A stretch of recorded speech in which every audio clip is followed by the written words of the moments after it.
ഹരിതപാതയിലെ ഇടിമുഴക്കം.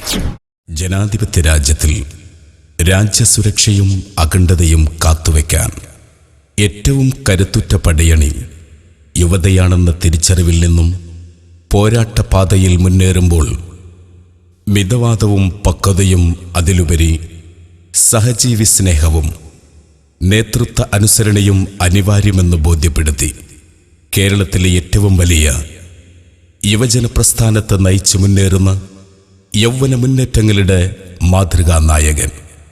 കാലഗമനത്തിൽ അറിഞ്ഞോ അറിയാതെയോ ആസൂത്രിതമോ അവിചാരിതമോ ആയി യുവതയ്ക്കിടയിൽ വന്നു ചേർന്ന അരാജക അരാഷ്ട്രീയ തീവ്രവാദ ചിന്താഗതിക്കെതിരെ മുഖം നോക്കാതെ പ്രതികരിച്ച് വിധ്വംസക പ്രവർത്തകരുടെ ശത്രുവെന്ന വിളിപ്പേരേറ്റുവാങ്ങി തിരുത്തൽ ശക്തിയായും ചിലപ്പോൾ ഒറ്റയാനായും പോരാടിക്കൊണ്ടിരിക്കുന്ന കാലത്തിനുമേൽ പുതിയ വിപ്ലവമുദ്ര ചാർത്തി പടനയിക്കുന്ന യുവതയുടെ അഭിമാന നേതാവ്.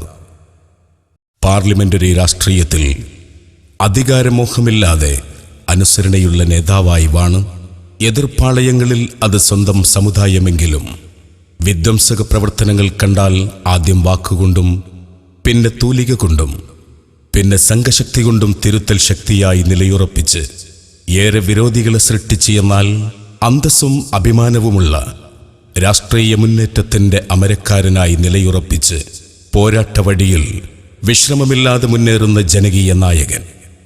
തിരഞ്ഞെടുപ്പിൻ്റെ ആരവമുയരുകയും അഴീക്കോടിൻ്റെ മണ്ണിൽ ജനവിധി തേടാൻ നേതൃത്വം KM ഷാജി എന്ന യുവനേതാവിനെ നിർണയിക്കുകയും ചെയ്തപ്പോൾ രാഷ്ട്രീയ എതിരാളികളുടെ ചെമ്പടപ്പാളയത്തിൽ ആദ്യം ഇടിനാദം മുഴങ്ങുകയും വിധ്വംസക തീവ്രവാദികളുടെ കൂട്ടായ്മകൾ മുഴുവൻ എതിരാളികളായി പടപ്പുറപ്പാടിനിറങ്ങുകയും ചെയ്തപ്പോൾ ജനാധിപത്യ മതേതര വിശ്വാസികളുടേതല്ലാത്ത ഒരാളുടെയും ചൂണ്ടുവിരലിലെ വോട്ടവകാശം എനിക്ക് വേണ്ടെന്ന് പ്രഖ്യാപിച്ച് ജനമനസ്സുകളിൽ നിർഗളിച്ച ജനാധിപത്യബോധത്തിൻ്റെ മൂർച്ചയേറിയ സമർപ്പണ വോട്ടുകൾ ഏറ്റുവാങ്ങി ആത്മാഭിമാനത്തോടെ അഴീക്കോട് മണ്ഡലത്തിൻ്റെ ലെജിസ്ലേറ്റീവ് അസംബ്ലി അംഗമായി അംഗീകാരം നേടിയ യുവതയുടെ റോൾ മോഡൽ KM ഷാജി.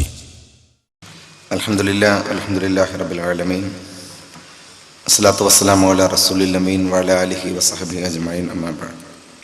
വേദിയിൽ സന്നിഹിതരായിട്ടുള്ള സർവാദരണീയരായ എൻ്റെ നേതാക്കന്മാരെ, അതിഥികളെ, സഹോദരന്മാരെ, സുഹൃത്തുക്കളെ, നാട്ടുകാരെ, സഹപ്രവർത്തകന്മാരെ, പെരുവള്ളൂരിൽ മുസ്ലിം യൂത്ത് ലീഗിൻ്റെ പ്രൗഢഗംഭീരമായ ഈ സമ്മേളനം സംഘടിപ്പിച്ച അതിൻ്റെ സംഘാടകർക്ക് ഹൃദയംഗമമായ അഭിവാദ്യങ്ങൾ നേരുകയാണ്. ഈ പൊതുസമ്മേളനം നടക്കുന്ന സന്ദർഭം ലോകം മുഴുക്കെ സജീവമായി ചർച്ച ചെയ്യുന്ന നിരവധി രാഷ്ട്രീയ വിഷയങ്ങളുള്ള ഒരു കാലമാണ്. ടുണീഷ്യയിലും ഈജിപ്തിലും ലിബിയയിലുമൊക്കെയായി അടിച്ചു വീശിക്കൊണ്ടിരിക്കുന്ന ജനാധിപത്യത്തിൻ്റെ കൊടുങ്കാറ്റ് മുല്ലപ്പൂ വിപ്ലവമെന്നും അറബ് വസന്തമെന്നുമൊക്കെ വിളിക്കുന്ന കൊടുങ്കാറ്റും ലോകത്തിലെ മുസ്ലിം ജനസാമാന്യത്തിനിടയിൽ മുഴുവൻ ശക്തമായ ചർച്ചകൾ നടന്നുകൊണ്ടിരിക്കുന്നു. വിശേഷിച്ച് ഇന്ത്യയിലാവട്ടെ, ഇന്ത്യയിലെ മൈനോറിറ്റിയുമായി ബന്ധപ്പെട്ട് ഒരുപക്ഷെ ഇന്ത്യയുടെ ചരിത്രത്തിലാദ്യമായി അവരുടെ ജനാധിപത്യാവകാശങ്ങളെ ഇത്തിരിയെങ്കിലും മാനിക്കാവുന്ന വിധത്തിലുള്ള സംവരണ വിഷയവും, അതിങ്ങ് ദക്ഷിണേന്ത്യയിലേക്ക് വന്നാൽ കേരളവും തമിഴ്നാടും തമ്മിലുള്ള മുല്ലപ്പെരിയാറിന്റെ രാഷ്ട്രീയവും സജീവമാണ് നമ്മളുടെ നാട്ടിലെ രാഷ്ട്രീയ വിഷയങ്ങൾ. കേരളത്തിലെ ഒരു ശക്തമായ രാഷ്ട്രീയ സമീപനമുള്ള ഒരു സംഘടന എന്ന നിലയ്ക്ക് മുസ്ലിം ലീഗ് പാർട്ടി ഇത്തരം വിഷയങ്ങളിലൊക്കെ തന്നെ തങ്ങളുടെ നിലപാടുകൾ വിശദീകരിക്കുകയും പ്രകടിപ്പിക്കുകയും ചെയ്തുകൊണ്ടിരിക്കുന്ന ഒരു സമയമാണിത്. അതുകൊണ്ട് തന്നെ വലിയ രാഷ്ട്രീയ പ്രാധാന്യമുണ്ട് ഈ പൊതുസമ്മേളനത്തിന് എന്ന് ഞാൻ സൂചിപ്പിക്കുകയാണ്.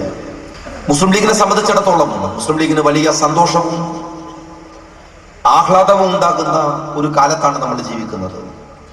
ഒരുപക്ഷെ മുസ്ലിം ലീഗ് അതിന്റെ ചരിത്രത്തിലെ ഏറ്റവും ഗുരുതരമായ ഭീഷണാത്മകമായ വെല്ലുവിളികളെ അതിജീവിച്ചതിനു ശേഷം രാഷ്ട്രീയത്തിലെ കരുത്തമായ, ശക്തമായ, കരുത്തുറ്റ ഒരു തിരിച്ചുവരവിന്റെ ഒരു കാലത്താണ് നമ്മളുള്ളത്. മുസ്ലിം ലീഗ് 1948 രൂപീകൃതമാകുന്ന സമയം മുതൽ ഇവിടെ ഒരുപാട് കാരണവന്മാരുണ്ട്, അവർ സാക്ഷികളാണ്.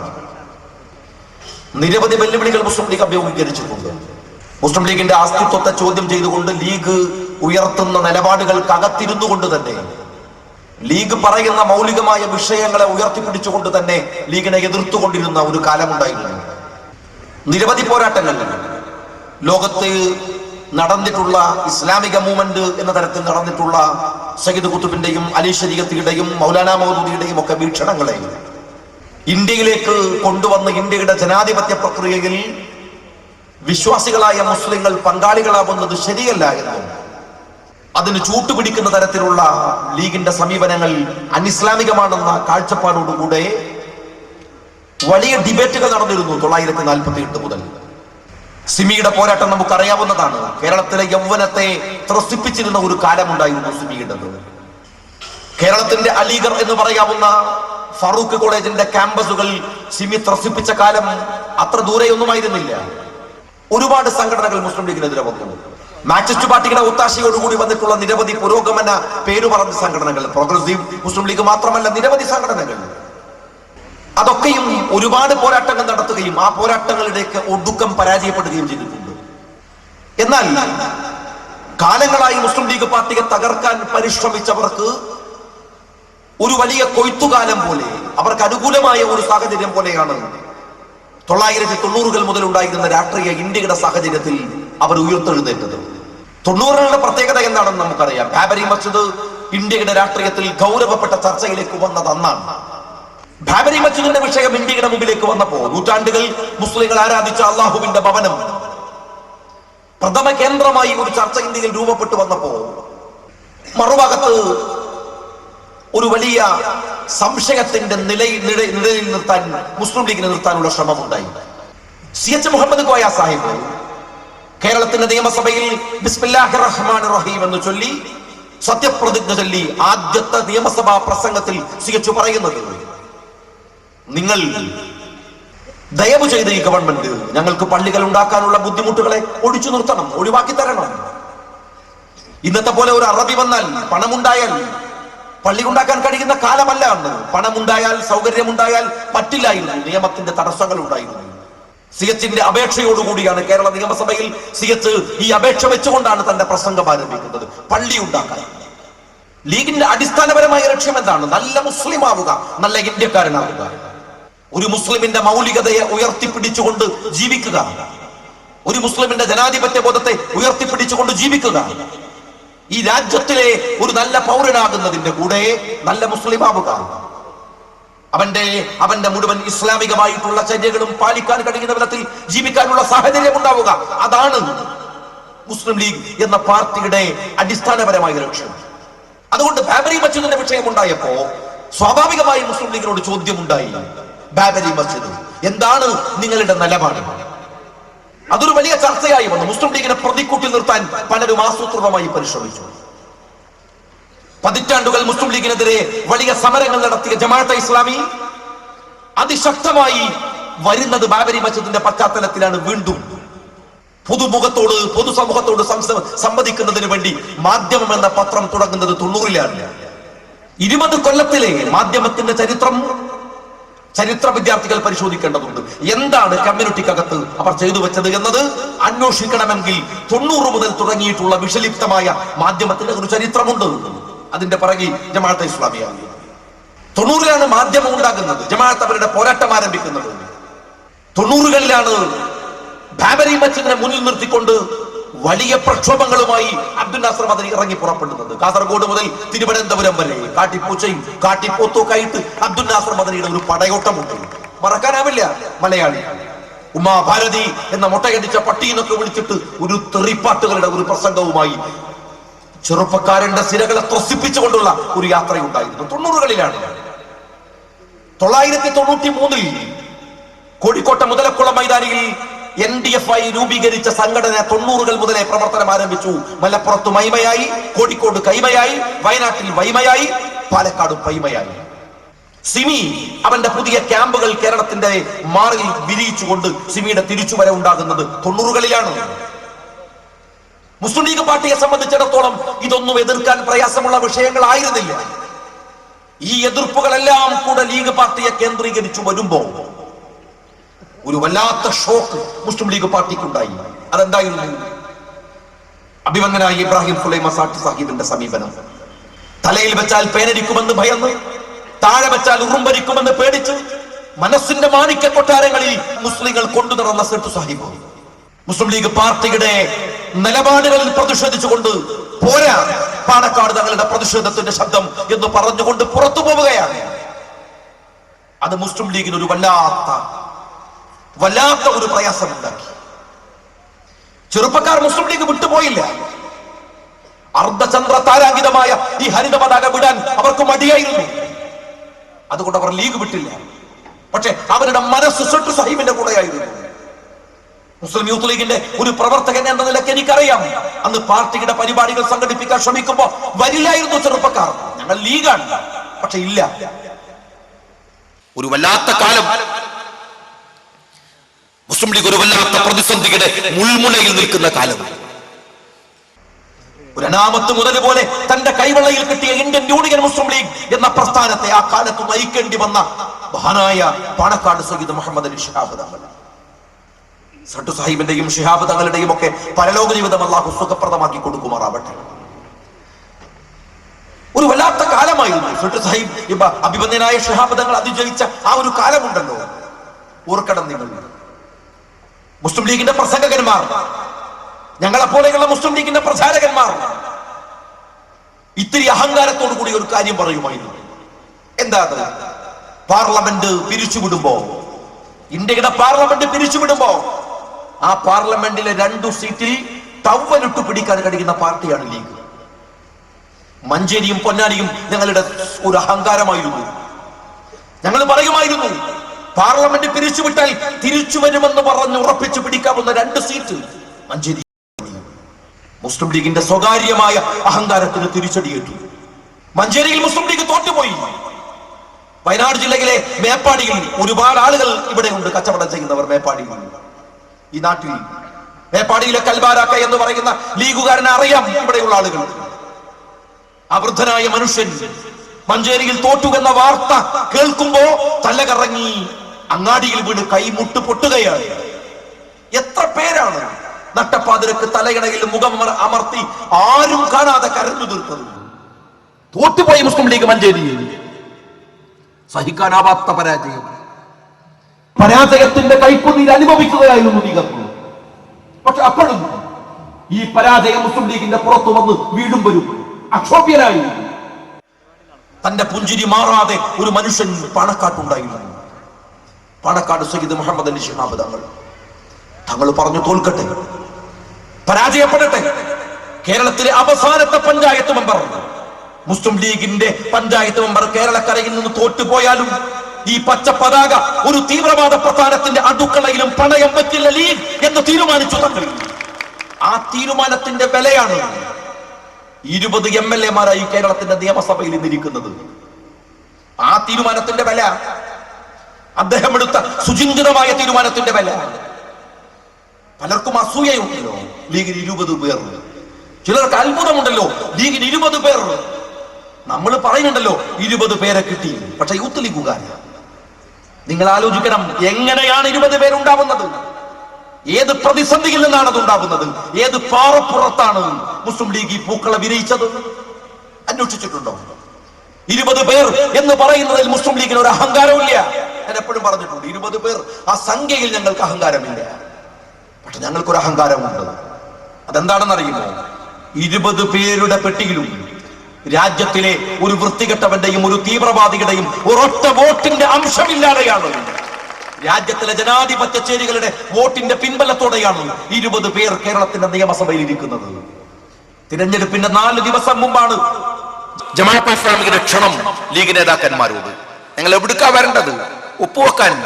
വോട്ട് ചോദിച്ചുള്ള കരാറിൽ അഭിമന്യനായ കുഞ്ഞാലിക്കുട്ടി സാഹിബ് പറഞ്ഞു, കൊണ്ടുപോ നിന്റെ വോട്ട്, ഞങ്ങൾക്ക് ആവശ്യമില്ല. ജനാധിപത്യ ചേരികൾ മുസ്ലിം ലീഗിന്റെ മനോഹരമായ മുഖം തിരിച്ചറിഞ്ഞ കാലം. 20 പേർ കേരള നിയമസഭയിലെത്തി. എനിക്കറിയാം, അരീക്കോട് മണ്ഡലത്തിൽ മത്സരിക്കുമ്പോ 27,000 വോട്ടിന്റെ ഭൂരിപക്ഷത്തിന് ജയിച്ച മാർക്സിസ്റ്റ് പാർട്ടിയുടെ മണ്ഡലത്തിൽ പോയി നിൽക്കുമ്പോ നൂൽപ്പാലത്തിലാ കളി.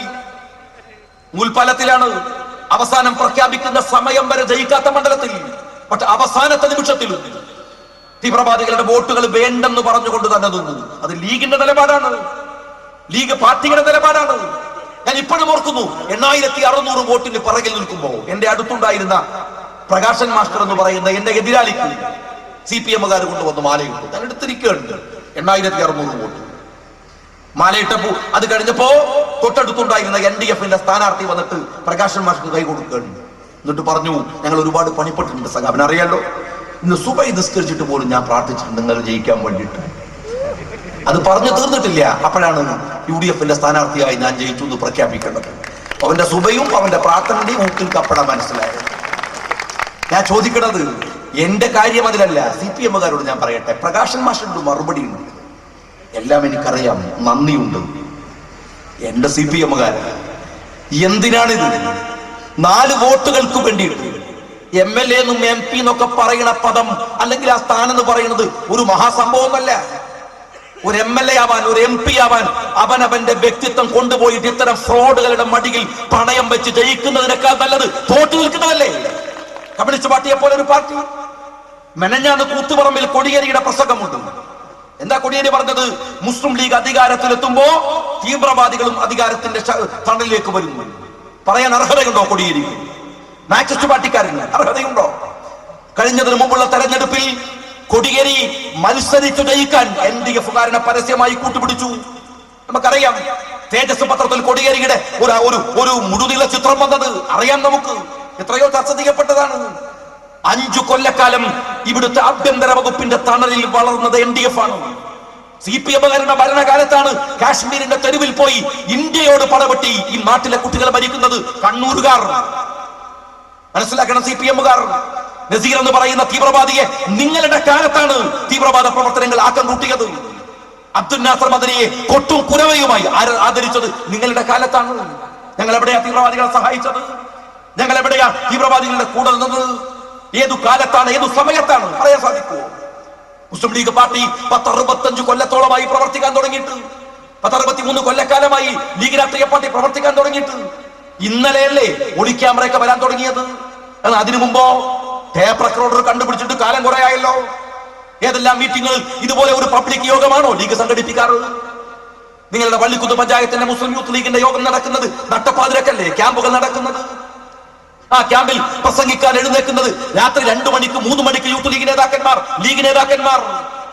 ഞാൻ ചോദിക്കട്ടെ, ഏതെങ്കിലും ഒരു മുസ്ലിം ലീഗിന്റെ ഒരു ക്യാമ്പിനകത്തുള്ള 4 വരി ടേപ്പ് റെക്കോർഡറിൽ പകർത്തി ഇവിടെ കൊണ്ടുവന്ന് അങ്ങാടിയിൽ കൊണ്ടുവന്ന് പകല് വെച്ചിട്ട് പറയാണ്, ഇതാ കണ്ടോ ലീഗുകാർ നട്ടപ്പാതിരക്കൊന്ന് പറയും, നട്ടുച്ചക്ക് വേറൊന്ന് പറയും. 63 കൊല്ലക്കാലത്തിന്റെ ചരിത്രത്തിനിടയിൽ മുസ്ലിം ലീഗ് പറയിപ്പിച്ചിട്ടില്ല ഈ രാജ്യത്തിൽ ആരെ കൊണ്ടും ഞങ്ങൾക്കൊരു സ്വകാര്യമായ അജണ്ടയുണ്ടെന്ന്, രഹസ്യമായ അജണ്ടയുണ്ടെന്ന്. സുതാര്യമായാണ് മുസ്ലിം ലീഗ് പ്രവർത്തിച്ചത്. മാർക്സിസ്റ്റ് പാർട്ടിയുടെ സുഹൃത്തുക്കളോട് ഞാൻ ചോദിക്കട്ടെ, മുസ്ലിം ലീഗിനോട് നിങ്ങൾക്ക് വിരോധമുണ്ടാകാം, പക്ഷെ ആ വിരോധത്തിന്റെ പേരിൽ നിങ്ങൾ ശ്രമിച്ചത് രാജ്യത്തെ മുഴുവൻ കാർന്നു തിന്നുന്ന വിഷബീജങ്ങളെ നിങ്ങൾക്ക് വേണ്ടി സൂക്ഷിക്കാനാണ്. ഇത് അപകടമല്ലേ? ഇത് കുഴപ്പമല്ലേ? ഞങ്ങൾ ഇവരോട് കോംപ്രമൈസ് ചെയ്തിട്ടില്ല. അതൊരു കുടുംബ വൈരത്തിന്റെയും പേരിലല്ല, അതൊരു കുടുംബ വൈരത്തിന്റെ പേരിലല്ല. ഖായിദമില്ലത്ത് മുഹമ്മദ് ഇസ്മായിൽ സാഹിബ് ഞങ്ങളുടെ കരങ്ങളിൽ ഏൽപ്പിച്ച ഈ പച്ച പതാകയുണ്ടല്ലോ, അതിനൊരു വിശാലമായ അർത്ഥമുണ്ട്, ഒരു വിശാലമായ തലമുണ്ട്, ഒരു വിശാലമായ കാഴ്ചപ്പാടുണ്ട്.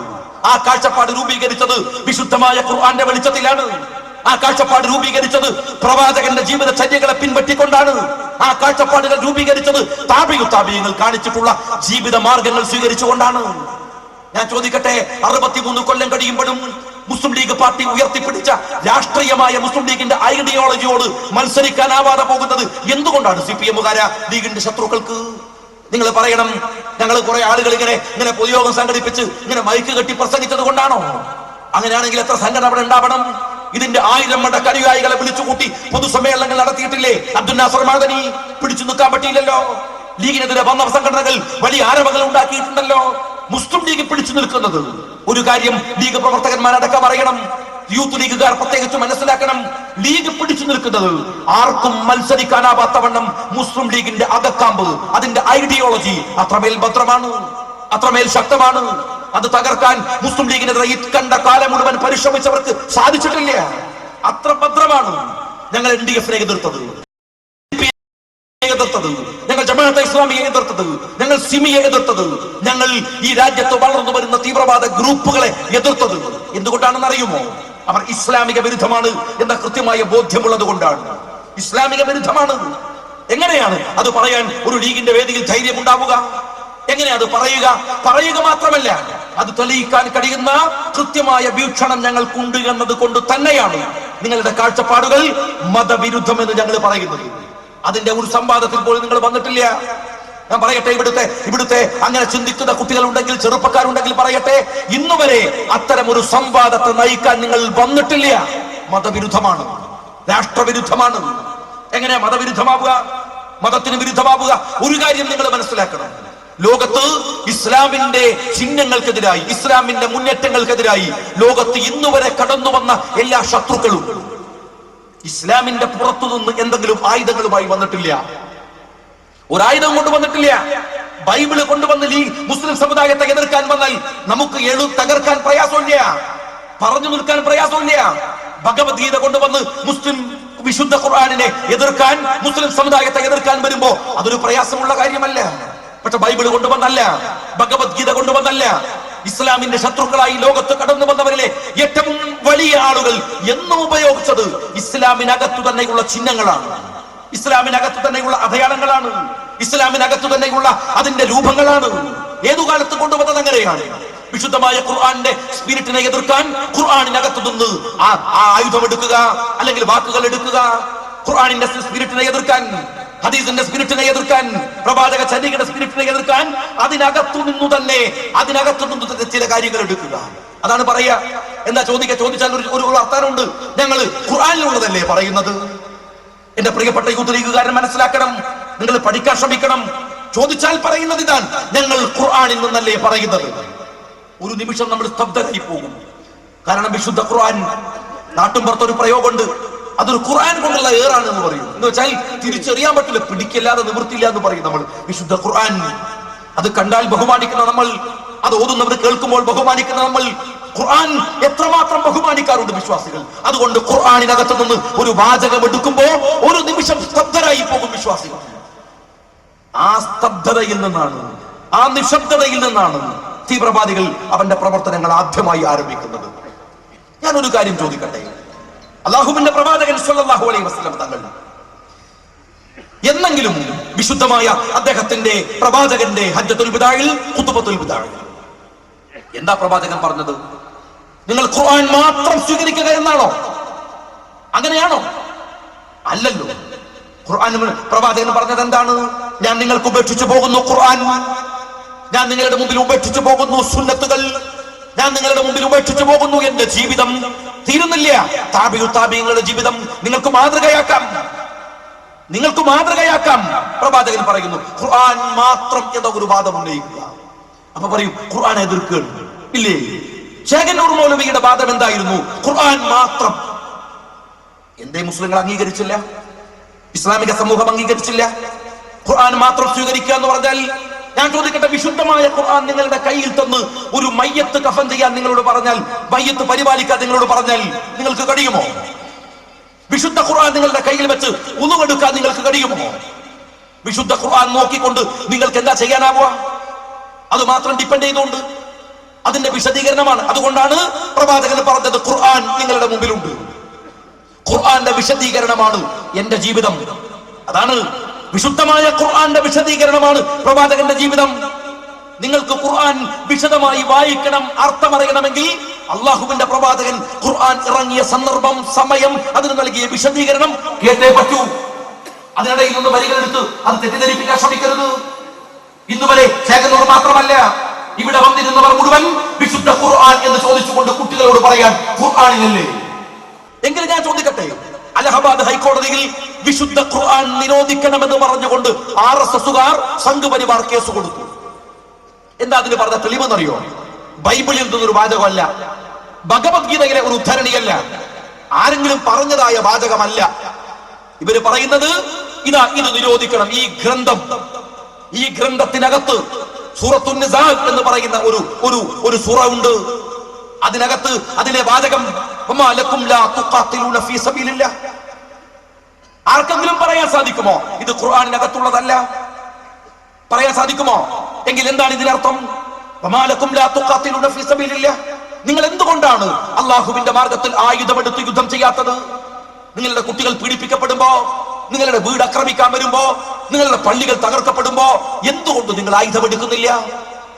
ഞാൻ ചോദിക്കട്ടെ, ഇന്ത്യ പോലെയുള്ള ഒരു ജനാധിപത്യ രാജ്യത്തിൽ ഇങ്ങനെ ഒരു സൂക്തമുണ്ടെങ്കിൽ അത് അപകടമാണെന്ന് പറയില്ലേ? എന്നാൽ നമുക്കറിയാം ഏതു സന്ദർഭത്തിലാണ് സൂറത്തുൻ നിസായിലെ ആ വാചകം ഉണ്ടാകുന്നത്. അത് മക്കിയ കാലഘട്ടമാണോ? അല്ല, മദീന കാലഘട്ടമാണ്. അതിന്റെ വിശദീകരണം എന്താണ്? ലോകത്ത് ഇറങ്ങിയ മുഴുവൻ ഖുർആൻ തഫ്സീറുകളും പറയുന്നത് ഈ വാചകം ഇറങ്ങുന്ന ഘട്ടം, സമയം, സന്ദർഭം ദഅവത്ത് മുഴുവൻ നിർവഹിച്ചു കഴിഞ്ഞ ഒരു ജനത, എല്ലാം നിർവഹിച്ചു കഴിഞ്ഞ ഒരു ജനത, ആ ജനതയുടെ ഒരു പ്രത്യേകമായ സാഹചര്യം ഞാൻ വിശദീകരിച്ചതിലേക്ക് പോവുകയല്ല. ഖുർആനിൽ നിന്ന് നിങ്ങൾ ഒരു ആയത്തെടുക്കുമ്പോ അതിന്റെ സമയം, അതിന്റെ സന്ദർഭം, എങ്കിലേ അതിന്റെ സ്പിരിറ്റ് നിങ്ങൾക്ക് മനസ്സിലാവും. അതേ വാചകമെടുത്ത് മുസ്ലിം സമൂഹത്തെ തെറ്റിദ്ധരിപ്പിക്കാനുള്ള, അല്ലെങ്കിൽ സമുദായത്തെ തെറ്റിദ്ധരിപ്പിക്കാൻ ഖുർആനല്ലേ എന്ന് ചോദിക്കുക, പ്രവാചകന്റെ ജീവിതമല്ലേ എന്ന് ചോദിക്കുക, ഞങ്ങൾ പറഞ്ഞത് ഇസ്ലാമിലെ ചരിത്രമല്ലേ എന്ന് ചോദിക്കുക, എന്നിട്ടോ അല്പജ്ഞാനികളായിട്ടുള്ള ചെറുപ്പക്കാരനെ തെറ്റായ വഴികളിലേക്ക് കൊണ്ടുപോകാൻ ശ്രമിക്കുക. ഞാൻ നിങ്ങളോട് പറയട്ടെ, ലോകത്ത് ഇസ്ലാമിന്റെ ചിഹ്നവും അടയാളവും കേരളം നമുക്ക് മാതൃകയില്ലേ? മാലിക് ബിൻ ദീനാറും കേരളക്കരയിലേക്ക് വരുമ്പോ ആ കേരളക്കരയിൽ എത്ര മുസ്ലിങ്ങൾ ഉണ്ടായിരുന്നു? എങ്ങനെയാണ് മുസ്ലിം സമൂഹം ഇക്കണ്ട ഒരു വലിയ സമൂഹമായി കേരളക്കരയിൽ പടർന്നു വന്നത്? എന്ത് ആയുധമാണ് അവർ ഉപയോഗിച്ചത്? ഏത് മാർഗമാണ് അവർ സ്വീകരിച്ചത്? നല്ല മുസ്ലിങ്ങളായി ജീവിച്ചപ്പോ അവർ അംഗീകരിക്കാൻ ഇവിടുത്തെ പൊതുസമൂഹം വന്നു. ആരാണ് സാമൂതിരി രാജാവ്? മഹാനായ സൈനുദ്ദീൻ മക്തൂം അള്ളാഹുവിന്റെ പ്രവാചകന്റെ താബിഈങ്ങളിൽ പെടുമെന്ന് സമ്മതിക്കുമോ? തർക്കമുണ്ടോ? ആർക്കെങ്കിലും തർക്കമുണ്ടോ? മഹാനായ സൈനുദ്ദീൻ മക്തൂം എന്തായിരുന്നു സൈനുദ്ദീൻ മക്തൂമിന്റെ വാദം? എന്തായിരുന്നു സൈനുദ്ദീൻ മക്തൂം ഒരു ജനതയോട് പറഞ്ഞത്? എന്തായിരുന്നു അദ്ദേഹം ഒരാളുകളെ ഉത്ബോധിപ്പിക്കാൻ ശ്രമിച്ചത്? സൈനുദ്ദീൻ മക്തൂം തുഫത്തുൽ മുജാഹിദീൻ എഴുതുന്നതിന്റെ മുമ്പ് അദ്ദേഹം കഅബ തവാഫ് ചെയ്ത് കഅബയിലായിരുന്നു. ക്യാമ്പ് പറയുന്നുണ്ട്, സൈനുദ്ദീൻ മക്തൂം കഅബ അങ്ങനെ തവാഫ് ചെയ്തുകൊണ്ടിരിക്കും. ഇടക്കിടക്ക് കഅബയുടെ ഒരു മൂലയിൽ പോയി അദ്ദേഹം ഇങ്ങനെ ചിന്താമഗ്നനായിരിക്കും. ഞാൻ അദ്ദേഹത്തിന്റെ അടുത്ത് പോയി ചോദിച്ചു, എന്താണ് പണ്ഡിതരെ അങ്ങയുടെ പ്രയാസം? അങ്ങയെ എന്തോ അലട്ടുന്നുണ്ട് എന്ന് എനിക്കറിയാം, എന്താണ് കാര്യം? സൈനുദ്ദീൻ മക്തൂം പറഞ്ഞു, ഞാൻ തിരിച്ചു പോവുകയാണ് എന്റെ നാട്ടിലേക്ക്. ചെന്നാൽ അവിടെ വിദേശികളും ഇന്ത്യക്കാരും തമ്മിൽ യുദ്ധം നടക്കുകയാണ്. എന്റെ നാട് ഭരിക്കുന്നത് സാമൂതിരി എന്ന് പറയുന്ന ഒരു ഹിന്ദു രാജാവാണ്. ഞാൻ അവിടെ പോയി എന്റെ ഉമ്മത്തിനോട് നിങ്ങൾ ഒരു നിലപാട് സ്വീകരിക്കണമെന്ന് പറഞ്ഞാൽ വരാനിരിക്കുന്ന കാലത്തും ആ മാതൃക അവർ പിന്തുടരും. അതുകൊണ്ട് എന്റെ നിലപാട് അള്ളാഹുവിന്റെ പ്രവാചകൻ കാണിച്ചു തന്ന മാർഗത്തിന് പുറത്തായാൽ, വിശുദ്ധ ഖുർആന്റെ താല്പര്യങ്ങൾക്ക് വിരുദ്ധമായാൽ, താബിഈങ്ങൾ കാണിച്ച മാർഗത്തിന് പുറത്തായാൽ കാലങ്ങളായി ആ പാപം ഞാൻ പേറേണ്ടി വരും. അതുകൊണ്ട് അള്ളാഹുവേ, എനിക്കൊരു നേർമാർഗം കാണിച്ചു തരണമേ അള്ളാഹുവേ. കഅബ തവാഫ് ചെയ്ത് പ്രാർത്ഥിച്ച മഹാനായ സൂഫിവര്യനായ ആ മഹാമനുഷ്യൻ കേരളത്തിലേക്ക് തിരിച്ചു വന്നു. അദ്ദേഹം എഴുതിയ പുസ്തകമാണ് തുഫത്തുൽ മുജാഹിദീൻ. മുസ്ലിം ലീഗ് പാർട്ടിയെ എതിർക്കാൻ വരുന്നവരില്ലേ? ചെറിയ ചെറിയ പ്രാദേശിക തർക്കങ്ങളല്ല ഞാൻ പറയുന്നത്, രാഷ്ട്രീയമായ അതിന്റെ ഐഡിയോളജിയെ എതിർക്കാൻ വരുന്നവരില്ലേ? വായിക്കണം തുഫത്തുൽ മുജാഹിദീൻ. എന്താ അതിനകത്ത് പറയുന്നത് എന്നറിയുമോ? അദ്ദേഹം പറയാണ്, നിങ്ങൾ ഷഹീദാവണം, നിങ്ങൾ ജിഹാദ് നിർവഹിക്കണം. വിശ്വാസികളെ, നിങ്ങൾക്ക് സ്വർഗമുണ്ടാകും നിങ്ങൾ ഷഹീദായാണ്, ജിഹാദ് നിർവഹിച്ചാൽ. ഷഹീദുകൾക്ക് ഇപ്പൊ സ്വർഗത്തിൽ വെറുമൊരു പ്രവേശനം മാത്രമല്ല, സ്വർഗത്തിൽ പ്രവേശിക്കുക എന്നത് തന്നെ പരമാനന്ദമാണ്, സന്തോഷകരമാണ്, ആനന്ദ തുന്തിലമാണ്. എന്നാൽ നിങ്ങൾ ഷഹീദുകൾ ആ സ്വർഗത്തിലെ പറവകളെ പോലെ പറന്നു കളിക്കുന്ന ഏറ്റവും ഉന്നത സ്ഥാനീയരായിരിക്കും. അതുകൊണ്ട് നിങ്ങൾ ജിഹാദ് നിർവഹിക്കുക, അതുകൊണ്ട് നിങ്ങൾ ഷഹീദാവുക. ആർക്കുവേണ്ടി? ഇസ്ലാമിക രാജ്യം ഉണ്ടാക്കാനാ? ജമാഅത്തെ ഇസ്ലാമിക്കിന്റെ മതരാഷ്ട്രവാദം ഉണ്ടാക്കാനാ? അല്ല, ഹിന്ദുവായ സാമൂതിരിയുടെ ഭരണത്തെ രക്ഷിക്കാൻ. പരിശോധിക്കണം നിങ്ങൾ. കേരളത്തിന്റെ തെരുവിൽ രാഷ്ട്രീയമായി മുസ്ലിം ലീഗ് ഒരു സമരത്തിൽ പങ്കാളിയാവുമ്പോ ഞങ്ങൾ മാതൃകയാക്കുന്നത് ഈ മര്യാദയാണ്. അറബ് നാടുകളിൽ തുണീഷ്യയുടെ തെരുവുകളിൽ നിന്ന് മുസ്ലിം ഭരണത്തെ ചുഴറ്റിയെറിഞ്ഞ് ഇസ്ലാമിന്റെ പണ്ഡിതന്മാർ സമരനായകന്മാരെ കൂടെ നിൽക്കുന്നുവെങ്കിൽ, ഈജിപ്തിന്റെ തെരുവിൽ നടക്കുന്ന പോരാട്ടത്തിൽ അവിടുത്തെ പോരാട്ടത്തിന്റെ പട്ടത്ത് ഭരണവർഗത്തല്ല അവിടുത്തെ മുസ്ലിം പണ്ഡിതന്മാർ നിൽക്കുന്നുവെങ്കിൽ, ഇവിടെ നിങ്ങൾ മനസ്സിലാക്കേണ്ട ഒരു കാര്യമുണ്ട്. അതെന്താണെന്നറിയുമോ? നീതിയാണ് പ്രധാനം. മുസ്ലിം എന്ന പേര് വെച്ചിട്ട് എന്ത് തോന്നിവാസവും കളിക്കാമെന്ന് പറയുന്ന ഒരു രീതി ഉണ്ടല്ലോ, പറ്റില്ല ഇസ്ലാമിൽ. അങ്ങനെയുണ്ട് നമ്മളെ കുറച്ച് ആളുകൾക്ക്. മുസ്ലിം എന്നുള്ളൊരു പേര് വന്നാൽ മതി, എന്നാ പിന്നെ എന്തോ ആവാനാണ്. മുസ്ലിങ്ങളെ ഭരിച്ചാൽ മതി, എന്ത് തോന്നിയാസാവാം. മുസ്ലിം ആയാൽ മതി, എന്ത് ഏർപ്പാട് നടത്താം. ആരാണോ അങ്ങനെ പറഞ്ഞത്? ഏത് മതത്തിന്റെ പശ്ചാത്തലത്തിലാണ് നിനക്കതിനെ ന്യായീകരിക്കാനാവുക? എങ്ങനെയാ കഴിയാ? നമ്മുടെ നാട്ടിലുണ്ടല്ലോ, ഇസ്ലാമിന്റെ നല്ല പേരും വെച്ചിട്ട് അല്ലമീനൊക്കെ പേരും വെച്ചിട്ട് വമ്പിച്ച സ്ഥാപനങ്ങൾ വാങ്ങും, വിദ്യാഭ്യാസ സ്ഥാപനങ്ങൾ അടക്കം. എന്നിട്ടോ വമ്പിച്ച അഴിമതിയുടെ കച്ചവടം നടത്തും. ഏത് ദീനിന്റെ പിൻബലം? ഏത് ദീനിന്റെ പിൻബലം? ഒരു അല്ല് കൂട്ടിയാൽ മതി. അൽ ഉമ്മ, അൽ ബാപ്പ, അൽ മൂത്താപ്പ എന്നുള്ള പേരിട്ടിട്ട് രാജ്യത്ത് ആളുകളുടെ പള്ളക്ക് കത്തിക്കറ്റുന്ന റൗഡിസത്തിന് ഇസ്ലാമിന്റെ പിൻബലം ഉണ്ടാകുമെന്ന് ആരാണോ നിങ്ങളോട് പറഞ്ഞത്? ആരാ പറഞ്ഞത്? ടുണീഷ്യയിലെ മുസ്ലിം ഭരണാധികാരികൾ. അവിടെ നടത്തിയത് അർദ്ധനഗ്നരായി, പൂർണ്ണനഗ്നരായി ഉറഞ്ഞു തുള്ളുന്ന അവിടുത്തെ ടൂറിസ്റ്റുകളെ ആകർഷിപ്പിക്കുന്ന ഒരു കേന്ദ്രമാക്കി ടുണീഷ്യയെ മാറ്റിയപ്പോ മാത്രമല്ല, അവിടുത്തെ രാജാവിന്റെ സിൽബന്ദികളുടെ ബന്ധുക്കളുടെ പേരിൽ സ്വത്തുക്കൾ അടിച്ചു മാറ്റുന്ന ഭരണകൂടത്തിനെതിരെ മുസ്ലിം സഹോദരന്മാർ ലാ ഇലാഹ ഇല്ലല്ലാഹ് എന്ന മുദ്രാവാക്യം മുടക്കിയാണ് അവർ സമരത്തിൽ ഇറങ്ങിയത്. ഈജിപ്തിന്റെ തെരുവിലെ ആദ്യത്തെ സാമ്രാജ്യത്വ വിരുദ്ധ സമരം മൂസാ നബി അലൈഹി സ്വലാത്തു വസ്സലാമിന്റേതാണ്. ഫിറഔനോട് പറഞ്ഞു, അവസാനിപ്പിക്കുന്നതിന്റെ ഏകാധിപത്യം അവസാനിപ്പിക്കുക. തൗഹീദിന്റെ ശബ്ദമായിരുന്നു അത്.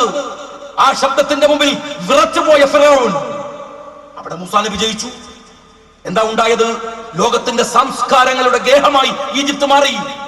അൽ-അസ്ഹർ പോലെയുള്ള മനോഹരമായ വമ്പിച്ച വിദ്യാഭ്യാസ സമുച്ചയത്തിന്റെ കേന്ദ്രമായി അവിടെ മാറി. വിദ്യാഭ്യാസ സമുച്ചയമായി ഈജിപ്ത് മാറി. എന്നാൽ മൂസാ നബിയുടെ കാലത്ത് നിന്ന് ഫിറഔന്റെ കാലത്തേക്ക് ഈജിപ്ത് തിരിച്ചു പോയപ്പോ ആ ഈജിപ്തിന് നിർവഴിക്ക് കൊണ്ടുവരാൻ മൂസാ നബിയുടെ അനുയായികൾക്ക്, അനുചരന്മാർക്ക് വീണ്ടും ഒരു യുദ്ധം ചെയ്യേണ്ടി വന്നു. അതുകൊണ്ട് ഇസ്ലാമിക പണ്ഡിതന്മാർ അവരുടെ കൂടെ നിന്നു. ഇവിടെ ഒരു പ്രശ്നമുണ്ട്. വിശുദ്ധ അള്ളാഹുവിന്റെ പ്രവാചകൻ സ്വല്ലല്ലാഹു അലൈഹി വസല്ലം തങ്ങൾ പ്രവാചകൻ പറഞ്ഞെന്താണെന്നറിയോ? അക്രമിയായ ഒരു മുസ്ലിം ഭരണാധികാരിയേക്കാൾ നീതിമാനായ ഒരു അമുസ്ലിം ഭരണാധികാരിയാണ് നിനക്ക് ഉത്തമം. പ്രവാചകൻ കത്ത് കൊടുത്തു വിട്ട ചരിത്രം ഓർക്കുന്നില്ലേ നിങ്ങൾ? അക്രമിയായ മുസ്ലിം ഭരണാധികാരിയേക്കാൾ. മുസ്ലിം എന്ന ഒരു ബോർഡ് പറ്റിട്ട് സകല തോന്നിവാസങ്ങൾ കാണിക്കുന്നവരല്ല. ഈ ദുനിയാവിൽ നീതി നിർവഹിക്കുന്നവരുടെ കൂടെ നിൽക്കാൻ വിശ്വാസികൾക്ക് ബാധ്യതയുണ്ട്. ഒരു ജനാധിപത്യ പ്രക്രിയയിൽ മുസ്ലിങ്ങളുടെ ഭരണമല്ലാത്ത ഒരു രാജ്യത്ത്, വിവിധ മതങ്ങളും വിവിധ സമൂഹവും വിവിധ രൂപവുമുള്ള ഒരു നാട്ടിൽ എങ്ങനെയാണ് പച്ചക്കൊടി പിടിച്ച് ലാ ഇലാഹ ഇല്ലല്ലാഹ് എന്ന മുദ്രാവാക്യം പിടിച്ച് ഒരു ജനതയ്ക്ക് മുന്നോട്ട് പോകാനാവുക എന്നതിന് വിശുദ്ധ ഖുർആന്റെ തെളിച്ചത്തിൽ, ഹദീസിന്റെ തെളിച്ചത്തിൽ, താബിഈങ്ങളുടെ തെളിച്ചത്തിൽ ഇതിനപ്പുറം ഒരു വിശദീകരണം തരാനാകുമോ ലീഗിനെ വിമർശിക്കുന്നവർക്ക്? സാധിക്കുമോ? ഞങ്ങൾ ചെയ്തത് നീതിയുടെ പക്ഷത്ത് നിന്നു. നീതി കാണിക്കുന്ന ഭാഗത്ത് നിൽക്കാൻ ഞങ്ങൾ എപ്പോഴും ശ്രമിച്ചു. അതിൽ ജാതിയുടെയും മതത്തിന്റെയും ആ വേരുകളെ കൊണ്ടുവന്ന് നീതിയെ നിർവഹിക്കാൻ ഞങ്ങൾ തീരുമാനിച്ചില്ല. ഞങ്ങൾ സ്വീകരിച്ച മാർഗം അള്ളാഹുവിന്റെ പ്രവാചകൻ കാണിച്ച മാർഗമാണ്. ഖായിദമില്ലത്ത് മുഹമ്മദ് ഇസ്മായിൽ സാഹിബ് ഒരു സൂഫി വര്യനാണെന്ന് പറയുമ്പോ അദ്ദേഹത്തിന്റെ മുമ്പിൽ ഉണ്ടായിരുന്നത് അന്നത്തെ പണ്ഡിതന്മാർ. അബുൽ കലാം ആസാദ് വിശുദ്ധ ഖുർആനിന് തഫ്സീർ എഴുതിയിട്ടുള്ള അള്ളാഹുവിന്റെ പ്രവാചകൻ ഉമ്മുൽ ഖുർആൻ എന്ന് വിശേഷിപ്പിച്ച ഫാത്തിഹ സൂറത്തിന് 200 പേജിലേറെ വ്യാഖ്യാനം എഴുതിയ മഹാമനുഷ്യൻ, പണ്ഡിതൻ അബുൽ കലാം ആസാദിന്റെ ആശയങ്ങളോട് ഖായിദമില്ലത്ത് പൊരുതിയത്. ഒരുപാട് പുസ്തകങ്ങൾ എഴുതിയ ലോകത്തിലെ പണ്ഡിതന്മാരുടെ കൂട്ടത്തിൽ എണ്ണി പറയുന്ന അഭിപ്രായ വ്യത്യാസം ഉണ്ടാകാം. പക്ഷെ പണ്ഡിതനായ മൗലാന മൗദൂദിയുടെ അഭിപ്രായങ്ങളോട് വിയോജിക്കാൻ ഖായിദമില്ലത്തിന് സാധിച്ചത് അദ്ദേഹത്തിന്റെ കയ്യിൽ വിശുദ്ധമായ ഇസ്ലാമിന്റെ ഐഡിയോളജി ഉണ്ടായിരുന്നത് കൊണ്ടാണ്. ഞാൻ പറഞ്ഞു വന്ന ഒരു കാര്യം, നീതിയാണ് പ്രധാനം. നീതിയാണ് പ്രധാനം. മുസ്ലിം എന്ന ഒരു പേര് വെച്ചുകൊണ്ട് മാത്രം ചെയ്യുന്ന നിറകേടുകൾ അംഗീകരിക്കാൻ വിശ്വാസികൾക്ക് ബാധ്യതയില്ല. മതത്തിന്റെ ഒരു നീതി എന്താണ്? ഞാൻ പലപ്പോഴും പറയാറുണ്ട്, സൂറത്തുൽ ഹുജറാത്തിലെ അള്ളാഹുവിന്റെ ഒരു പ്രഖ്യാപനമുണ്ട്. ലോകത്തിലെ ശാന്തിയുടെ, നേരിന്റെ, നന്മയുടെ പ്രഖ്യാപനമാണ്. എന്താ പ്രഖ്യാപനം? യാ അയ്യുഹന്നാസ് ഇന്നാ ഖലഖനാകും മിൻ സകരിൻ വഉൻസ വജഅൽനാകും ശുഊബൻ വഖബാഇല ലിതഅറഫു ഇന്ന അക്രമകും ഇൻദല്ലാഹി അത്ഖാകും. അതാണ് പ്രധാനം. ഇന്ന അക്രമക്കും ഇൻദല്ലാഹി അത്ഖാക്കും. മറ്റൊന്നുമല്ല, നിങ്ങളെ വിവിധ ഗോത്രങ്ങളായി, കുലങ്ങളായി, വർഗങ്ങളായി, വർണ്ണങ്ങളായി, ഭാഷയായി, ദേശമായി ഒക്കെ ഞാൻ ഉണ്ടാക്കിയിട്ടുണ്ട്. ഇതൊന്നും നിങ്ങൾക്ക് അഹങ്കരിക്കാനല്ല, ഇതൊന്നും നിങ്ങൾക്ക് അഹങ്കരിക്കാനല്ല, നിങ്ങളെ തിരിച്ചറിയാൻ മാത്രം. ഇന്ന അക്രമക്കും ഇൻദല്ലാഹി അത്ഖാക്കും. അള്ളാഹു നിങ്ങളെ വ്യതിരിക്തനാക്കുന്നത് നിങ്ങളുടെ ഹൃദയത്തിന്റെ വിശുദ്ധി അളന്നുകൊണ്ട് മാത്രമാണ്. അതിനപ്പുറമൊന്നല്ല, അതിനപ്പുറമൊന്നല്ല. മനുഷ്യർക്കിടയിൽ മതിലുകൾ കെട്ടി നീതിയെ നിർണ്ണയിക്കാൻ അള്ളാഹു എന്നോട് പറഞ്ഞിട്ടില്ല. അള്ളാഹു തന്നെ ഏറ്റവും വലിയ നീതിമാൻ, റഹ്മാൻ, റഹീം എന്ന് നമ്മൾ വിളിക്കുമ്പോ ഈ ദുനിയാവിൽ വഴിപ്പെടാത്തവർക്കും കരുണ ചെയ്യുന്നവനാണ് അള്ളാഹു. ഇവിടെ ചില ആളുകളുണ്ട്, അള്ളാഹിനേക്കാൾ വലിയ നീതിമാൻ, മുസ്ലിങ്ങൾക്ക് മാത്രം നീതി, അവർക്ക് മാത്രം കാരുണ്യം. ആരാ നിങ്ങളെ പഠിപ്പിച്ചത്? ഇനി മറ്റൊന്ന് ഞാൻ ചോദിക്കട്ടെ, ഇസ്ലാമിന് വേണ്ടിയിട്ടാണ് ഈ പോലട്ടെന്ന ആളുകൾ പറയുന്നത്, ഇസ്ലാമിന് വേണ്ടിയിട്ടാണ്. ഞാൻ ചോദിക്കട്ടെ, തുണീഷ്യയിൽ നടക്കുന്ന സമരങ്ങൾക്ക് മാതൃകയാണ് കേരളത്തിലെ മുസ്ലിം ലീഗ് രാഷ്ട്രീയ പാർട്ടിയുടെ മാർഗം, മാതൃകയാണ്. ഇവിടെ വന്നിട്ട് ജമാഅത്തെ ഇസ്ലാമിയുടെ ആളുകൾ അറബ് വസന്തത്തിന്റെ പിതൃത്വം ഏറ്റെടുക്കാൻ നടക്കുന്നുണ്ടല്ലോ. എടോ ജമാഅത്തെ ഇസ്ലാമിക്കാരാ, 2011 ഈ ജനാധിപത്യ പ്രക്രിയയിൽ ഒരു പാർട്ടി ഉണ്ടാക്കണമെന്ന് നിങ്ങൾക്ക് തോന്നിയത്. എന്നിട്ട് പറയാം ഞങ്ങളാണ് മാതൃക. എങ്കിൽ 948 മുതൽ ഈ മാതൃക സ്വീകരിച്ച മുസ്ലിം ലീഗോ? ലീഗ് ലോകത്തിലെ മുസ്ലിങ്ങളുടെ മുമ്പിൽ ഒരു മാതൃകാ പ്രസ്ഥാനമാണ്. ലോകത്തിലെ മുസ്ലിങ്ങളുടെ മുമ്പിൽ മുസ്ലിം യൂത്ത് ലീഗുകാരൻ പ്രാദേശിക രാഷ്ട്രീയത്തിനിടയിൽ കറങ്ങി തിരിയുമ്പോ ഈ ഐഡിയോളജിയുടെ പേരിൽ അഭിമാനിക്കാൻ അവന് കഴിയണം. അവൻ അറിയണം, വിളിക്കുന്ന കേവല മുദ്രാവാക്യങ്ങൾക്കപ്പുറത്ത് മഹാന്മാരായ നേതാക്കന്മാർ നമുക്ക് കാണിച്ചു തന്ന മാർഗം ഒരു ഇടവേളയിൽ പോലും നിങ്ങളുടെ ശിരസ് കുനിക്കാവുന്നതല്ല. അഭിമാനത്തോടെ ഞാനൊരു മുസ്ലിം എന്ന് മാത്രമല്ല, ഞാനൊരു ലീഗുകാരൻ എന്ന് പറയാൻ കഴിയുന്ന അഭിമാന ബോധമുണ്ടല്ലോ. ആ ബോധം മുസ്ലിം ലീഗ് നേതാക്കന്മാർ നമ്മൾക്ക് തന്നിട്ടുണ്ട്. അത് മനസ്സിലാക്കണം. ഇതിനോട് കോമ്പറ്റ് ചെയ്യാൻ കഴിയുന്ന ഒരു ഐഡിയോളജിയും ആർക്കും കൊണ്ടുവരാൻ കഴിഞ്ഞിട്ടില്ല, ആർക്കും കൊണ്ടുവരാൻ കഴിഞ്ഞിട്ടില്ല. ഇവിടെ കുറച്ച് ആളുകൾ ദീനിനു വേണ്ടി, ഞാൻ നിയമസഭയിൽ ഒരു ചോദ്യം ചോദിച്ചു, ഞാനൊരു MLA ആണ്, ഇവിടെ പ്രസംഗം റെക്കോർഡ് ചെയ്യുന്നുണ്ട്, എല്ലാവരും ടെലിഫോണിൽ വരെ പിടിച്ചോണ്ടിരിക്കുന്നുണ്ട്. ഞാൻ പറഞ്ഞ പ്രശ്നമാണ്, ഒരു ഫേക്കായ കാര്യം പറഞ്ഞ പ്രശ്നമാണ്. എന്നാൽ അതുകൊണ്ട് തന്നെ ഉത്തരവാദിത്ത ബോധത്തോടെ ഞാൻ പറയട്ടെ, ഞാൻ ചോദിച്ചു നിയമസഭയിൽ, എനിക്ക് മുഖ്യമന്ത്രിയുടെ കയ്യിൽ നിന്ന് മറുപടി കിട്ടി. NDF-കാരുടെ സാമ്പത്തിക സോഴ്സിനെ കുറിച്ചുള്ള ചോദ്യം. മറുപടി എന്താണെന്നറിയോ? എന്റെ കയ്യിലുണ്ടാ മറുപടി. അതിൽ പറഞ്ഞു, ഒരു ബ്രൗൺ ഷുഗർ കച്ചവടക്കാരനെ പിടിച്ചു. ബ്രൗൺ ഷുഗർ കച്ചവടക്കാരന് NDF-കാരനായി. ഒരു വണ്ടി വണ്ടി കട്ടെടുത്തിട്ട് വിൽക്കുന്ന ഒരുത്തനെ പിടിച്ചു, NDF-കാരനായി. കള്ളനോട്ട് കേസിൽ പിടിച്ചവനും NDF-കാരനായി. ഞാൻ ഈ അടുത്ത് ഗൾഫ് പോയപ്പോ പറഞ്ഞു, അവിടുത്തെ ആ KMCC-കാരോടൊക്കെ നിങ്ങൾ ഈ സാധുക്കൾക്ക് കുറച്ച് പൈസ അയച്ചു കൊടുക്കണം. കാര്യം ഇസ്ലാമിനെ സംരക്ഷിക്കാൻ വേണ്ടി ഈ സാധുക്കൾ എന്തൊക്കെ ചെയ്യണത്? ബ്രൗൺ ഷുഗർ വിൽക്കുക, വണ്ടി കട്ടുകൊണ്ടേ വിൽക്കുക, കള്ളനോട്ട് അടിക്കുക. സാധുക്കളല്ലേ അവര്? ദീനിനോടുള്ള സ്നേഹം കൊണ്ടാണ്. നിങ്ങൾ മനസ്സിലാക്കണം, ദീനിനെ ഇങ്ങനെ സ്നേഹിക്കുന്ന ആളുകൾ, നിങ്ങളൊരു കാര്യം മനസ്സിലാക്കുക, നിങ്ങളോട് ആരാണ് 2013 ആകുമ്പോഴേക്കും അല്ലെങ്കിൽ 2012 ആകുമ്പോഴേക്കും ഇസ്ലാമിലേക്ക് ഒരു 100 മെമ്പർഷിപ്പ് കൂട്ടണം നിങ്ങൾ ആരെ ഏൽപ്പിച്ചിട്ടുണ്ടോ? ഇസ്ലാമിലേക്ക് 100 മെമ്പർഷിപ്പ് കൂട്ടാൻ അള്ളാഹുവിന്റെ പ്രവാചകൻ സ്വല്ലല്ലാഹു അലൈഹി വസല്ലം തങ്ങളോട് പറഞ്ഞിട്ടില്ല? ഖുർആൻ ദഅവത്ത് നടത്തുക, ലാ ഇക്റാഹ ഫിദ്ദീൻ. ഖുർആൻ പറയാണ്, ബലാത്കാരം വേണ്ട. അബൂ താലിബ് നരകത്തിലേക്ക് പോകുന്ന ഒരു രീതിയുണ്ട്. പ്രവാചകനോട് നോ പറഞ്ഞിട്ട്, മുഹമ്മദേ ഞാനില്ല, ലാത്തയെ കൈവിടാൻ, ഉസ്സയെ കൈവിടാൻ എനിക്ക് വയ്യ എന്ന് പറഞ്ഞിട്ട് ദുരഭിമാനിയായ അബൂ താലിബ് നരകത്തിലേക്ക് പോകുമ്പോ സങ്കടമുണ്ട് പ്രവാചകന്. സ്വന്തം മൂത്താപ്പ വന്നില്ലല്ലോ. ആ സമയത്താണ് ജിബ്രീൽ അലൈഹിസ്സലാത്തു വസ്സലാം ഇറങ്ങിയിട്ട് പ്രവാചകനോട് പറയുന്നത്, നബിയേ എന്തിനാ സങ്കടം?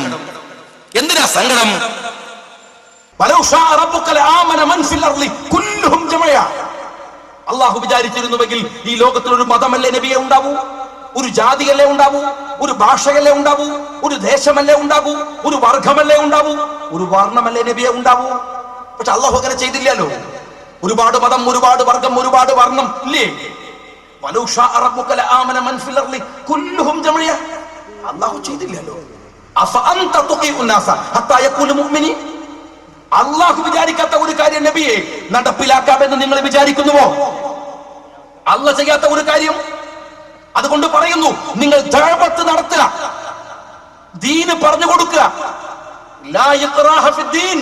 മതത്തിന് കത്തിയും കോടാനും കേട്ടിട്ട് കാണിച്ചിട്ട് ദീനിലേക്ക് നിങ്ങൾ ആളെ കൂട്ടണ്ട.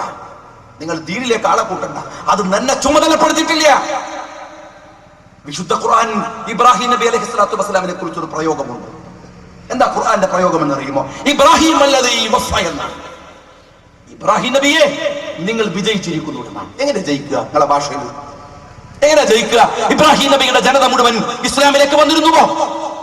ഇബ്രാഹിം നബി തന്റെ പ്രബോധനം കൊണ്ട് ആ ജനതയെ മുഴുവൻ ഇസ്ലാമിലേക്ക് കൊണ്ടുവന്നിരുന്നുവോ? ഇല്ലെന്നറിയില്ലോ ചരിത്രം അറിയുന്നവർക്ക്. പിന്നെ എന്തേ ഖുർആൻ ഇബ്രാഹിം അല്ലദീ വഫ എന്ന് പറഞ്ഞത്? ഇബ്രാഹിം നബി വിജയിച്ചു എന്ന് പറഞ്ഞത്? നിങ്ങൾ ദഅവത്ത് നടത്തുക, അതിനപ്പുറത്ത് ബലാത്കാരത്തിന്റെ പേര് പറഞ്ഞ് ദീനിലേക്ക് ആളെ കൂട്ടാൻ നിങ്ങളെ ചുമതലപ്പെടുത്തിയിട്ടില്ല. അല്ലെങ്കിൽ ദീനിനോടുള്ള സ്നേഹമോ? ഇതേതാണ് ദീൻ? അല്ലാഹുമ്മ അൻതസ്സലാം വമിൻകസ്സലാം വഇലൈക യർജിഉസ്സലാം. സമാധാനം, സമാധാനം, സമാധാനം, നീതി, ധർമ്മം, ഇതൊക്കെ പറയുന്ന മതം. പ്രവാചകൻ സല്ലല്ലാഹു അലൈഹി വസല്ലം തങ്ങൾ ഒരു സ്ത്രീ തന്റെ തലയിലേക്ക് വിറകെടുത്തു വെക്കാൻ ഒരു വൃദ്ധ വിഷമിക്കുമ്പോ നോക്കി നിൽക്കുകയാണ് ആളുകൾ. പ്രവാചകൻ പോയാൽ വിറക് കെട്ട് പിടിക്കുകയാണ്. ആ വൃദ്ധ കുനിച്ചു കൊടുത്തു, എന്റെ തലയിലേക്കാണ്. അല്ല, പ്രവാചകൻ തന്റെ തലയിലേക്ക് ആക്കി വെച്ചു. എന്നിട്ട് പറഞ്ഞു അവരോട്, നിങ്ങൾ വഴി കാണിച്ചു തരൂ, വീട്ടിലേക്കുള്ള വഴി. ആ സ്ത്രീ വഴി കാണിച്ചു കൊടുക്കുകയാണ്. പ്രവാചകൻ ഇങ്ങനെ നടക്കുകയാണ്. സ്ത്രീ ഇങ്ങനെ പറഞ്ഞുകൊണ്ടിരിക്കുന്നു, വൃദ്ധയാണ്, ഇങ്ങനെ പറഞ്ഞുകൊണ്ടിരിക്കുമല്ലോ. അവർ പറഞ്ഞു, മോനെ നീ നല്ലൊരു കുട്ടിയാണ്. ഇന്നത്തെ കാലത്ത് ഇങ്ങനെ കുട്ടികളെ കിട്ടുക പ്രയാസമാണ്. നല്ല കുട്ടിയാണ്, പക്ഷെ എനിക്ക് മോനോട് ഒരു വലിയ ഉപദേശമുണ്ട്. ഇവിടെ മുഹമ്മദ് എന്ന് പറഞ്ഞിട്ടൊരു ഒരു ഒരു ഗുരുതം കൊണ്ടുവന്ന് ഇറങ്ങിയിട്ടുണ്ട്.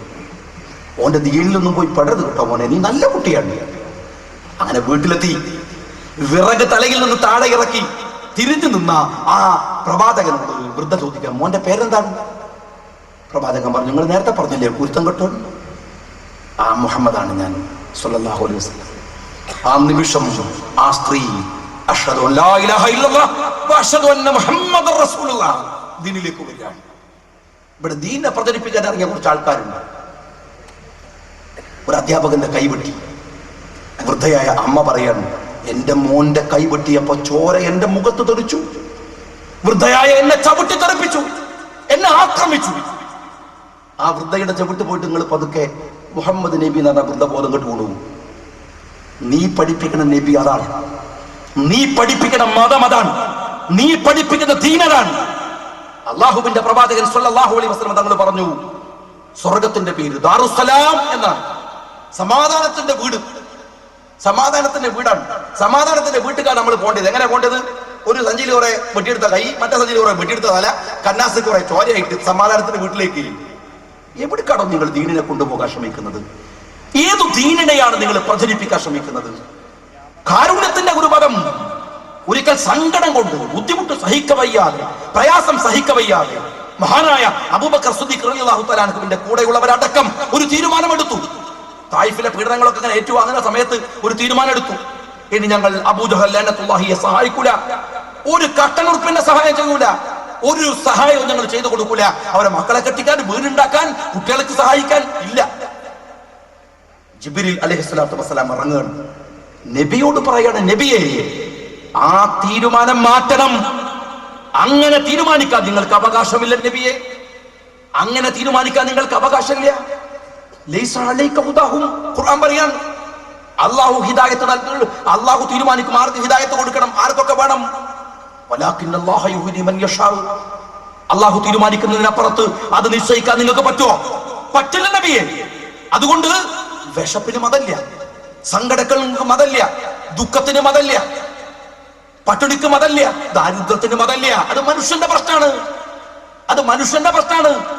ദീൻ പഠിപ്പിച്ചത് അങ്ങനെയാണ്. മതങ്ങളുടെ പേരിൽ മനുഷ്യന്റെ സങ്കടങ്ങളെ വേർതിരിക്കാൻ പാടില്ല, വേർതിരിച്ച് കാണിക്കാൻ പാടില്ല. ഒരു മതത്തിന്റെ സംസ്ഥാപനത്തിനു വേണ്ടി അള്ളാഹുവിന്റെ പ്രവാചകന്റെ കാലത്ത് യുദ്ധത്തിന് പോണ ഒരു പ്രവാചകൻ പറഞ്ഞു. എന്താ പറഞ്ഞത്? പോന്ന വഴിയിൽ മരൊന്നും മുറിച്ചളയരുത് കേട്ടോ, വല്ല വീട്ടിലും കയറി ആളുകൾ ആക്രമിക്കരുത്, അമ്പലങ്ങളിൽ അല്ലെങ്കിൽ അവിടുത്തെ ചർച്ചകളിൽ കയറിയിട്ട് അവൻ ആക്രമിക്കാൻ പാടില്ല. ദീനിന്റെ മാർഗത്തിലേക്ക് പോകുന്നവനോട് ചില നിബന്ധനകൾ പറഞ്ഞു. എങ്ങനെയൊക്കെ പോണം, ഏതൊക്കെ തരത്തിൽ പോണം ഇല്ലേ? ബിസ്മില്ലാഹ് വഫീ സബീലില്ലാഹ് വലാ തഅദുറു വലാ തഅലു വലാ തുബസ്സിലു വലാ തഖ്തുലു ശൈഖൻ ഖബീറ വലാ വലീദൻ വലാ ഇംറഅതൻ വലാ റാഹിബൻ ഫീ സൗമ. വിശദായിട്ട് പറഞ്ഞു കൊടുത്തു. ബിസ്മില്ലാഹ്, അല്ലാഹുവിന്റെ നാമത്തിൽ നിങ്ങൾ യുദ്ധത്തിന് പോയിക്കോ. വഫീ സബീലില്ലാഹ്, അവന്റെ മാർഗത്തിലാവണം. അവന്റെ മാർഗത്തിലാവുമ്പോൾ ചില നിബന്ധന ഉണ്ടാവും. കോഴിക്കോട്ടെ കോയ പോക്കറൊക്കെ പറഞ്ഞിട്ട് ചെയ്യുകയാണെങ്കിൽ നിങ്ങൾക്ക് എന്തു ചെയ്യാം? അള്ളാഹുവിന്റെ പ്രവാചകന്റെ മാർഗത്തിലാണെങ്കിൽ ചില നിബന്ധനയുണ്ട്. വല താഴ്തുറു വല താഴു, അതിര് കവിയരുത്, വഞ്ചന കാണിക്കരുത്, വല അത്തുവസ്സിലു, ചിത്രവധം ചെയ്യരുത്, നിങ്ങൾ വല വലീതൻ, കുട്ടികളെ നിങ്ങൾ ആക്രമിക്കരുത്, വല അമ്രതൻ, സ്ത്രീകളെ നിങ്ങൾ പീഡിപ്പിക്കരുത്, വല റാഹിബൻ ബിസൗമ പറയുന്നുണ്ട്.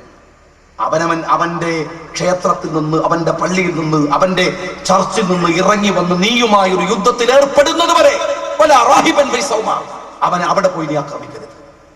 വിശദമായിട്ട് പറഞ്ഞു ദീൻ.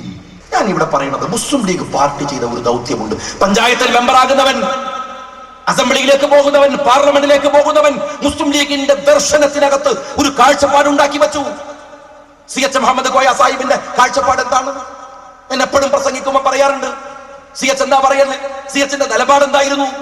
ഈ രാജ്യത്തിലെ ഒരാളുടെയും അവകാശങ്ങളെ കവർന്നെടുക്കാതെ ഈ സമൂഹത്തിന്റെ, സമുദായത്തിന്റെ അവകാശങ്ങൾക്ക് വേണ്ടി പൊരുതുന്നതിന്റെ കൂടെ മറ്റൊരു കമ്മ്യൂണിറ്റിക്ക് അവകാശം നഷ്ടപ്പെട്ടാൽ അത് പൊരുതി വാങ്ങിക്കൊടുക്കാൻ കൂടെ ബാധ്യസ്ഥരാണ് വിശ്വാസികൾ. പറഞ്ഞില്ലേ? CHനെ കുറിച്ച് പറയുന്ന ഒരു തമാശ, ഒരു CHന്റെ ഒരു തമാശ കഥകളിൽ ഒരു വലിയ കാര്യമുള്ള ഒരു കഥ എന്ന് വെച്ചാൽ, ഞാനിപ്പോ മത്സരിച്ചു ജയിച്ച അഴീക്കോട് മണ്ഡലത്തിനോട് ചേർന്നുള്ള പാമ്പുരുത്തി എന്ന് പറയുന്ന മണ്ഡലം, പ്രദേശം. പാമ്പുരുത്തി ഒരു ഐലൻഡാണ്, ഒരു തുരുത്താണ്, ഒരു ദ്വീപ് പോലെയാണ്, ചുറ്റും വെള്ളമാണ്. ഈ പാമ്പുരുത്തിയിലെ കുറച്ച് ആളുകൾ ഒരിക്കൽ CH മുഹമ്മദ് കോയ സാഹിബിനെ കാണാൻ പോയി. CH പൊതുമരാമത്ത് മന്ത്രിയാണ്. CHനോട് പോയിട്ട് ആക്ഷൻ കമ്മിറ്റിയുടെ ആളുകൾ പറഞ്ഞു, CH ഞങ്ങൾക്കൊരു പാലം വേണം, എന്തെങ്കിലും കാട്ടിയിട്ട് ഒരു പാലം വേണം. കുട്ടികൾക്ക് മഴക്കാലമായാലും പുറത്തു പോകാൻ വയ്യില്ല, അവർക്ക് സ്കൂളിൽ പോകാൻ വയ്യ, ഒരു രോഗിയെ ആശുപത്രിയിൽ കൊണ്ടുപോകാൻ കഴിയുക, ഞങ്ങൾ കുറച്ച് കുടുംബങ്ങൾ നിരകിക്കുകയാണ്, CH ഒരു പാലം വേണം. CH പറഞ്ഞു ഫണ്ടില്ല. പിന്നെയും പറഞ്ഞു പാലം വേണം. CH പറഞ്ഞു ഫണ്ടില്ല. അങ്ങനെ നിരാശരായി ആക്ഷൻ കമ്മിറ്റിയുടെ ആളുകൾ CHന്റെ മുറിയിൽ നിന്ന് ഇറങ്ങി പോകുമ്പോ രണ്ടുപേരും ഡോർ തുറന്നിട്ട് വീണ്ടും CHന്റെ അടുത്ത് ചെന്നു. എന്നിട്ട് അവര് പറഞ്ഞു, CH അത് മാത്രമല്ല പ്രശ്നം, ഈ പാലം കൊണ്ടുവരികയാണെങ്കിൽ അവിടുത്തെ മുസ്ലിങ്ങൾക്ക് വമ്പിച്ച നേട്ടമുണ്ടാവും, കാരണം ഏറ്റവും കൂടുതൽ മുസ്ലിങ്ങളാണുള്ളത്, മുസ്ലിങ്ങൾക്ക് ഇത് വമ്പിച്ച ഉപകാരമായിരിക്കും. CH പറഞ്ഞു, മുസ്ലിങ്ങൾക്ക് ഉപകാരമുള്ള ഒരു പാലത്തെ കുറിച്ച് ഞാൻ കേട്ടിട്ടുണ്ട്, അതിന്റെ പേര് സിറാത്ത് പാലം എന്നാണ്. ഇങ്ങനെ ഒരു പാലുള്ള വിവരം ഞാൻ ആദ്യമായിട്ട് അറിയുന്നത്. പാമ്പുരുത്തിപ്പാലം ഈ വകുപ്പോട് കൂടുന്ന ഇപ്പോഴാണ് അറിയുന്നത്. എത്ര ഷാർപ്പാണ്, ലളിതമാണ്, മനോഹരമാണ്, ഷാർപ്പാണ്. നിങ്ങൾ പഞ്ചായത്തിൽ ഒരു ഇടപെടി ഉണ്ടാക്കുമ്പോൾ ആ ഇടപെടിയിൽ നടന്നു പോകാനുള്ള പട്ടിയുടെ, പൂച്ചയുടെ സൗകര്യം പോലും പ്രധാനമാണ് വിശ്വാസികൾ. പിന്നല്ലേ ഹിന്ദു മുസ്ലിമും ക്രിസ്ത്യാനിയും ഒക്കെ അല്ലേ? നിങ്ങളൊരു കിണർ കുത്തുമ്പോ ആ കിണറ്റിൽ നിന്ന് വെള്ളം കുടിച്ച് ദാഹം മാറ്റാൻ മുസ്ലിമല്ല, ഹിന്ദുവല്ല, ക്രിസ്ത്യാനിയല്ല, അവിടുത്തെ പട്ടിക്കും പൂച്ചയുടെയും ദാഹം മാറ്റണം. നിന്റെ വാടിൽ, നിന്റെ ഭാഗിൽ ഒരു മൃഗവും വെള്ളം കിട്ടാതെ മരിച്ചു പോകരുത്. പട്ടിക്ക് വെള്ളം കൊടുത്തതിന് ഒരു ദുർവൃത്തയായ സ്ത്രീയുടെ പാപങ്ങൾ പുറത്തു കൊടുത്തു അല്ലാഹു. പൂച്ചകയെ പട്ടിണിക്കിട്ട് കൊന്നപ്പോ സദ്വൃത്തയായ സ്ത്രീയുടെ ആ ഇബാദത്തുകളെ മറന്നുപോയ അല്ലാഹു. നിങ്ങൾ പഠിക്കണം, ഒരു മതം എത്ര വിശാലമാണ്, എത്ര മനോഹരമാണ്. ആ കാഴ്ചപ്പാടിനെയാണ് കുറച്ച് ആളുകൾ കൊണ്ടുപോയിട്ട് ഒരു ചെപ്പിനകത്തിട്ട് കൊണ്ടുപോയി മൂടാൻ ശ്രമിക്കുന്നത്. ഞാൻ വിശദീകരിക്കല്ല, ഞാൻ ഒരു കാര്യം പറഞ്ഞു. രണ്ട് കാര്യമാണ്. മുസ്ലിം ലീഗ് പാർട്ടി നിലനിൽക്കുന്നത് ഇതിന്റെ ഐഡിയോളജി ഭദ്രമായത് കൊണ്ടാണ്. മറ്റൊന്ന്, ഞങ്ങൾ ജമാഅത്തിനെ എതിർത്തത് ഒരു പൂർവ്വ വൈരാഗ്യം കൊണ്ടുമല്ല. NDFനെ എതിർത്തത്, ആ കുട്ടികളോട് ഞാൻ പറയട്ടെ, ഒരു വൈരാഗ്യം കൊണ്ടുമല്ല. നിങ്ങൾ എടുക്കുന്ന സമീപനം രാജ്യത്തിനെതിരാണ്, മുസ്ലിം സമുദായത്തിനെതിരാണ്, അതുകൊണ്ട് മാത്രമാണ്. അല്ലാതെ എന്തു വിരോധം, എന്തു വൈദ്വേഷം? ലീഗ് എന്തിനാങ്ങളെ പോലത്തെ ഒരു ചെറിയ സംഘടനയോട് ഇങ്ങനെ സംവദിക്കേണ്ട കാര്യം? ഞാൻ എല്ലായിടത്തും പറഞ്ഞിട്ടുണ്ടല്ലോ. ഇതാ ഇവിടെ ഈ പെരുവള്ളൂരിലെ കുട്ടികൾ ഉണ്ടാക്കിയത് വമ്പിച്ച സ്റ്റേജാണ്, വലിയ സ്റ്റേജാണ്. ഞാൻ പറയുന്നു, ഈ നാട്ടിലാണ്, ലോകത്ത് എവിടെ പോയപ്പോഴും ഞാൻ പറഞ്ഞിട്ടുണ്ട്, ഇതുപോലെ ഒരു സ്റ്റേജ് വേണ്ട, ഇതിനേക്കാൾ ഇതിന്റെ ഇരട്ടി ചെലവുള്ള ഒരു സ്റ്റേജ് ഞങ്ങൾ അപ്പുറത്ത് വേറൊന്ന് കെട്ടാം. ഞങ്ങളെ ചെലവിൽ മുസ്ലിം ലീഗ് പാർട്ടിയോട് ഐഡിയോളജിക്കലി ഡിബേറ്റ് ചെയ്യാൻ കെൽപ്പുള്ളവർ നിങ്ങളുടെ കൂട്ടത്തിൽ ഉണ്ടെങ്കിൽ നിങ്ങൾ വാ, എന്നിട്ട് ഞങ്ങൾ ഇപ്പുറത്തിരിക്കാം. ഞാൻ മുസ്ലിം യൂത്ത് ലീഗിന്റെ സംസ്ഥാന പ്രസിഡന്റാണ്. ഉത്തരവാദിത്ത ബോധത്തോടെ പറയുന്നത്. ഞാൻ പറയുന്നത്, കേരളത്തിലെ മുഴുവൻ മുസ്ലിം ചെറുപ്പക്കാരെയും അതിന്റെ പണ്ഡിതന്മാരെയും കൊണ്ടുവന്ന് ഞങ്ങൾ വേദിയിൽ നിരത്താം. അപ്പുറത്ത് നീയും നിരത്തിക്കോ, കിട്ടാവുന്ന ജമാഅത്തുകാരെ, അമീറോ സുൽത്താനോ ആരാ കിട്ടുന്ന വിളിച്ചോ, പറ്റുന്നവരൊക്കെ കൊണ്ടുവന്ന് നിർത്തിക്കോ, NDF കിട്ടുന്നവരെ കൊണ്ടുവന്നോ, എന്നിട്ട് നമുക്ക് സംസാരിക്കാം. ഖുർആൻ വെച്ച്, ഹദീസ് വെച്ച്, താബിഈങ്ങളുടെ ജീവിത ചരിത്രം വെച്ച്, ഇസ്ലാമിന്റെ രീതികൾ വെച്ച് നമുക്ക് സംവദിക്കാം. എന്നിട്ട് നിങ്ങൾ പറയുന്നതാണ് ശരിയെന്ന് നിങ്ങൾക്ക് തെളിയിക്കാൻ കഴിഞ്ഞാൽ ഈ കൊടി താഴെ വെച്ച് എന്റെ കൂടെ വരാൻ ഒരു യൂത്ത് ലീഗുകാരന് മടി ഉണ്ടാവില്ല. ഞാനിത് പറയാൻ തുടങ്ങിയിട്ട് കുറെ കാലായി. ഒരൊറ്റ ആണായി പറഞ്ഞവൻ വന്നിട്ടില്ല ഇതുവരെ ഇതിനോട് സംവദിക്കാൻ. നുണപ്രചരണം കൊണ്ട് ഇരുട്ട് കൊണ്ട് ഓട്ടയടക്കാൻ ശ്രമിക്കരുത് നിങ്ങൾ. തെരഞ്ഞെടുപ്പിൽ ജയിച്ചു വന്നപ്പോ ഒരു സ്റ്റേറ്റ്മെന്റ്, എന്താ സ്റ്റേറ്റ്മെന്റ്? ഞങ്ങളോടൊക്കെ വോട്ട് ചോദിച്ചിട്ടുണ്ട് ലീഗുകാർ. എന്നോട് ഷാജി വോട്ട് ചോദിച്ചിട്ടുണ്ട്. ഞാൻ പത്രസമ്മേളനം നടത്തിയിട്ട് പറഞ്ഞു നോണ പറയരുത് നിങ്ങൾ. പത്രസമ്മേളനം നടത്തിയിട്ട് പറഞ്ഞു ഞാനൊരു ലീഗുകാരനായതുകൊണ്ട് എന്റെ ഭാഷ പ്രയോഗിക്കുമ്പോൾ സൂക്ഷിക്കണം. ഞാനൊരു MLA കൂടിയാണ്. എന്റെ പാർട്ടിക്ക് ഒരു ക്ഷീണമുണ്ടാകുന്ന ഞാൻ ഏറ്റെടുത്ത ഉത്തരവാദിത്തത്തിന് ഒരു കുഴപ്പമുണ്ടാകുന്ന ഭാഷ പ്രയോഗിക്കാൻ പാടില്ല. അതുകൊണ്ട് മാന്യതയുടെ പരമാവധി അതിന്റെ എക്സ്ട്രീം പോയിന്റിൽ നിന്നിട്ട് എനിക്ക് പറയേണ്ടി വന്നു. അത് പറയാതിരിക്കാൻ പറ്റാത്തത് കൊണ്ട് ഞാൻ പറഞ്ഞു, നല്ല വാപ്പക്ക് പറഞ്ഞവരാണെങ്കിൽ തെളിവ് കൊണ്ടുപോവാ. ഇതുവരെ തെളിവ് കൊണ്ടുവന്നിട്ടില്ലല്ലോ. അതിനർത്ഥം നല്ല വാപ്പാക്കല്ല പറഞ്ഞു തന്ന അങ്ങനെയാണോ? അല്ലെങ്കിൽ നിങ്ങൾ എന്താ ഞങ്ങൾ മനസ്സിലാക്കേണ്ടത്? നുണ പറയുക, ഭീഷണിപ്പെടുത്തുക. യൂത്ത് ലീഗുകാരെ ശരിയാക്കിക്കാളും തട്ടിക്കാളും. എന്നിട്ടോ ഭീഷണിപ്പെടുത്താൻ വിളിക്കുന്ന ഫോണോ ഇന്റർനെറ്റ് കോള്, നമ്പർ വരെ ധൈര്യത്തിന്റെ ഊക്കേ.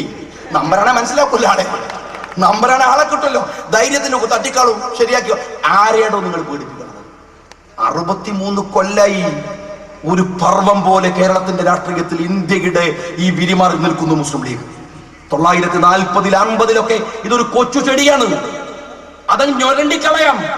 അന്ന് ഞൊരണ്ടാൻ വന്നവർ നിസ്സാരക്കാരല്ല. സർദാർ വല്ലഭായി പട്ടേൽ, AKGയെ പോലെ EMSനെ പോലെയുള്ള ഇരുതല മൂർച്ചയുള്ള വാളുകൊണ്ട് അന്ന് വെട്ടിയിട്ട് ആ കൊച്ചു ചെടിക്ക് പോറല് വെട്ടിയിട്ടില്ല.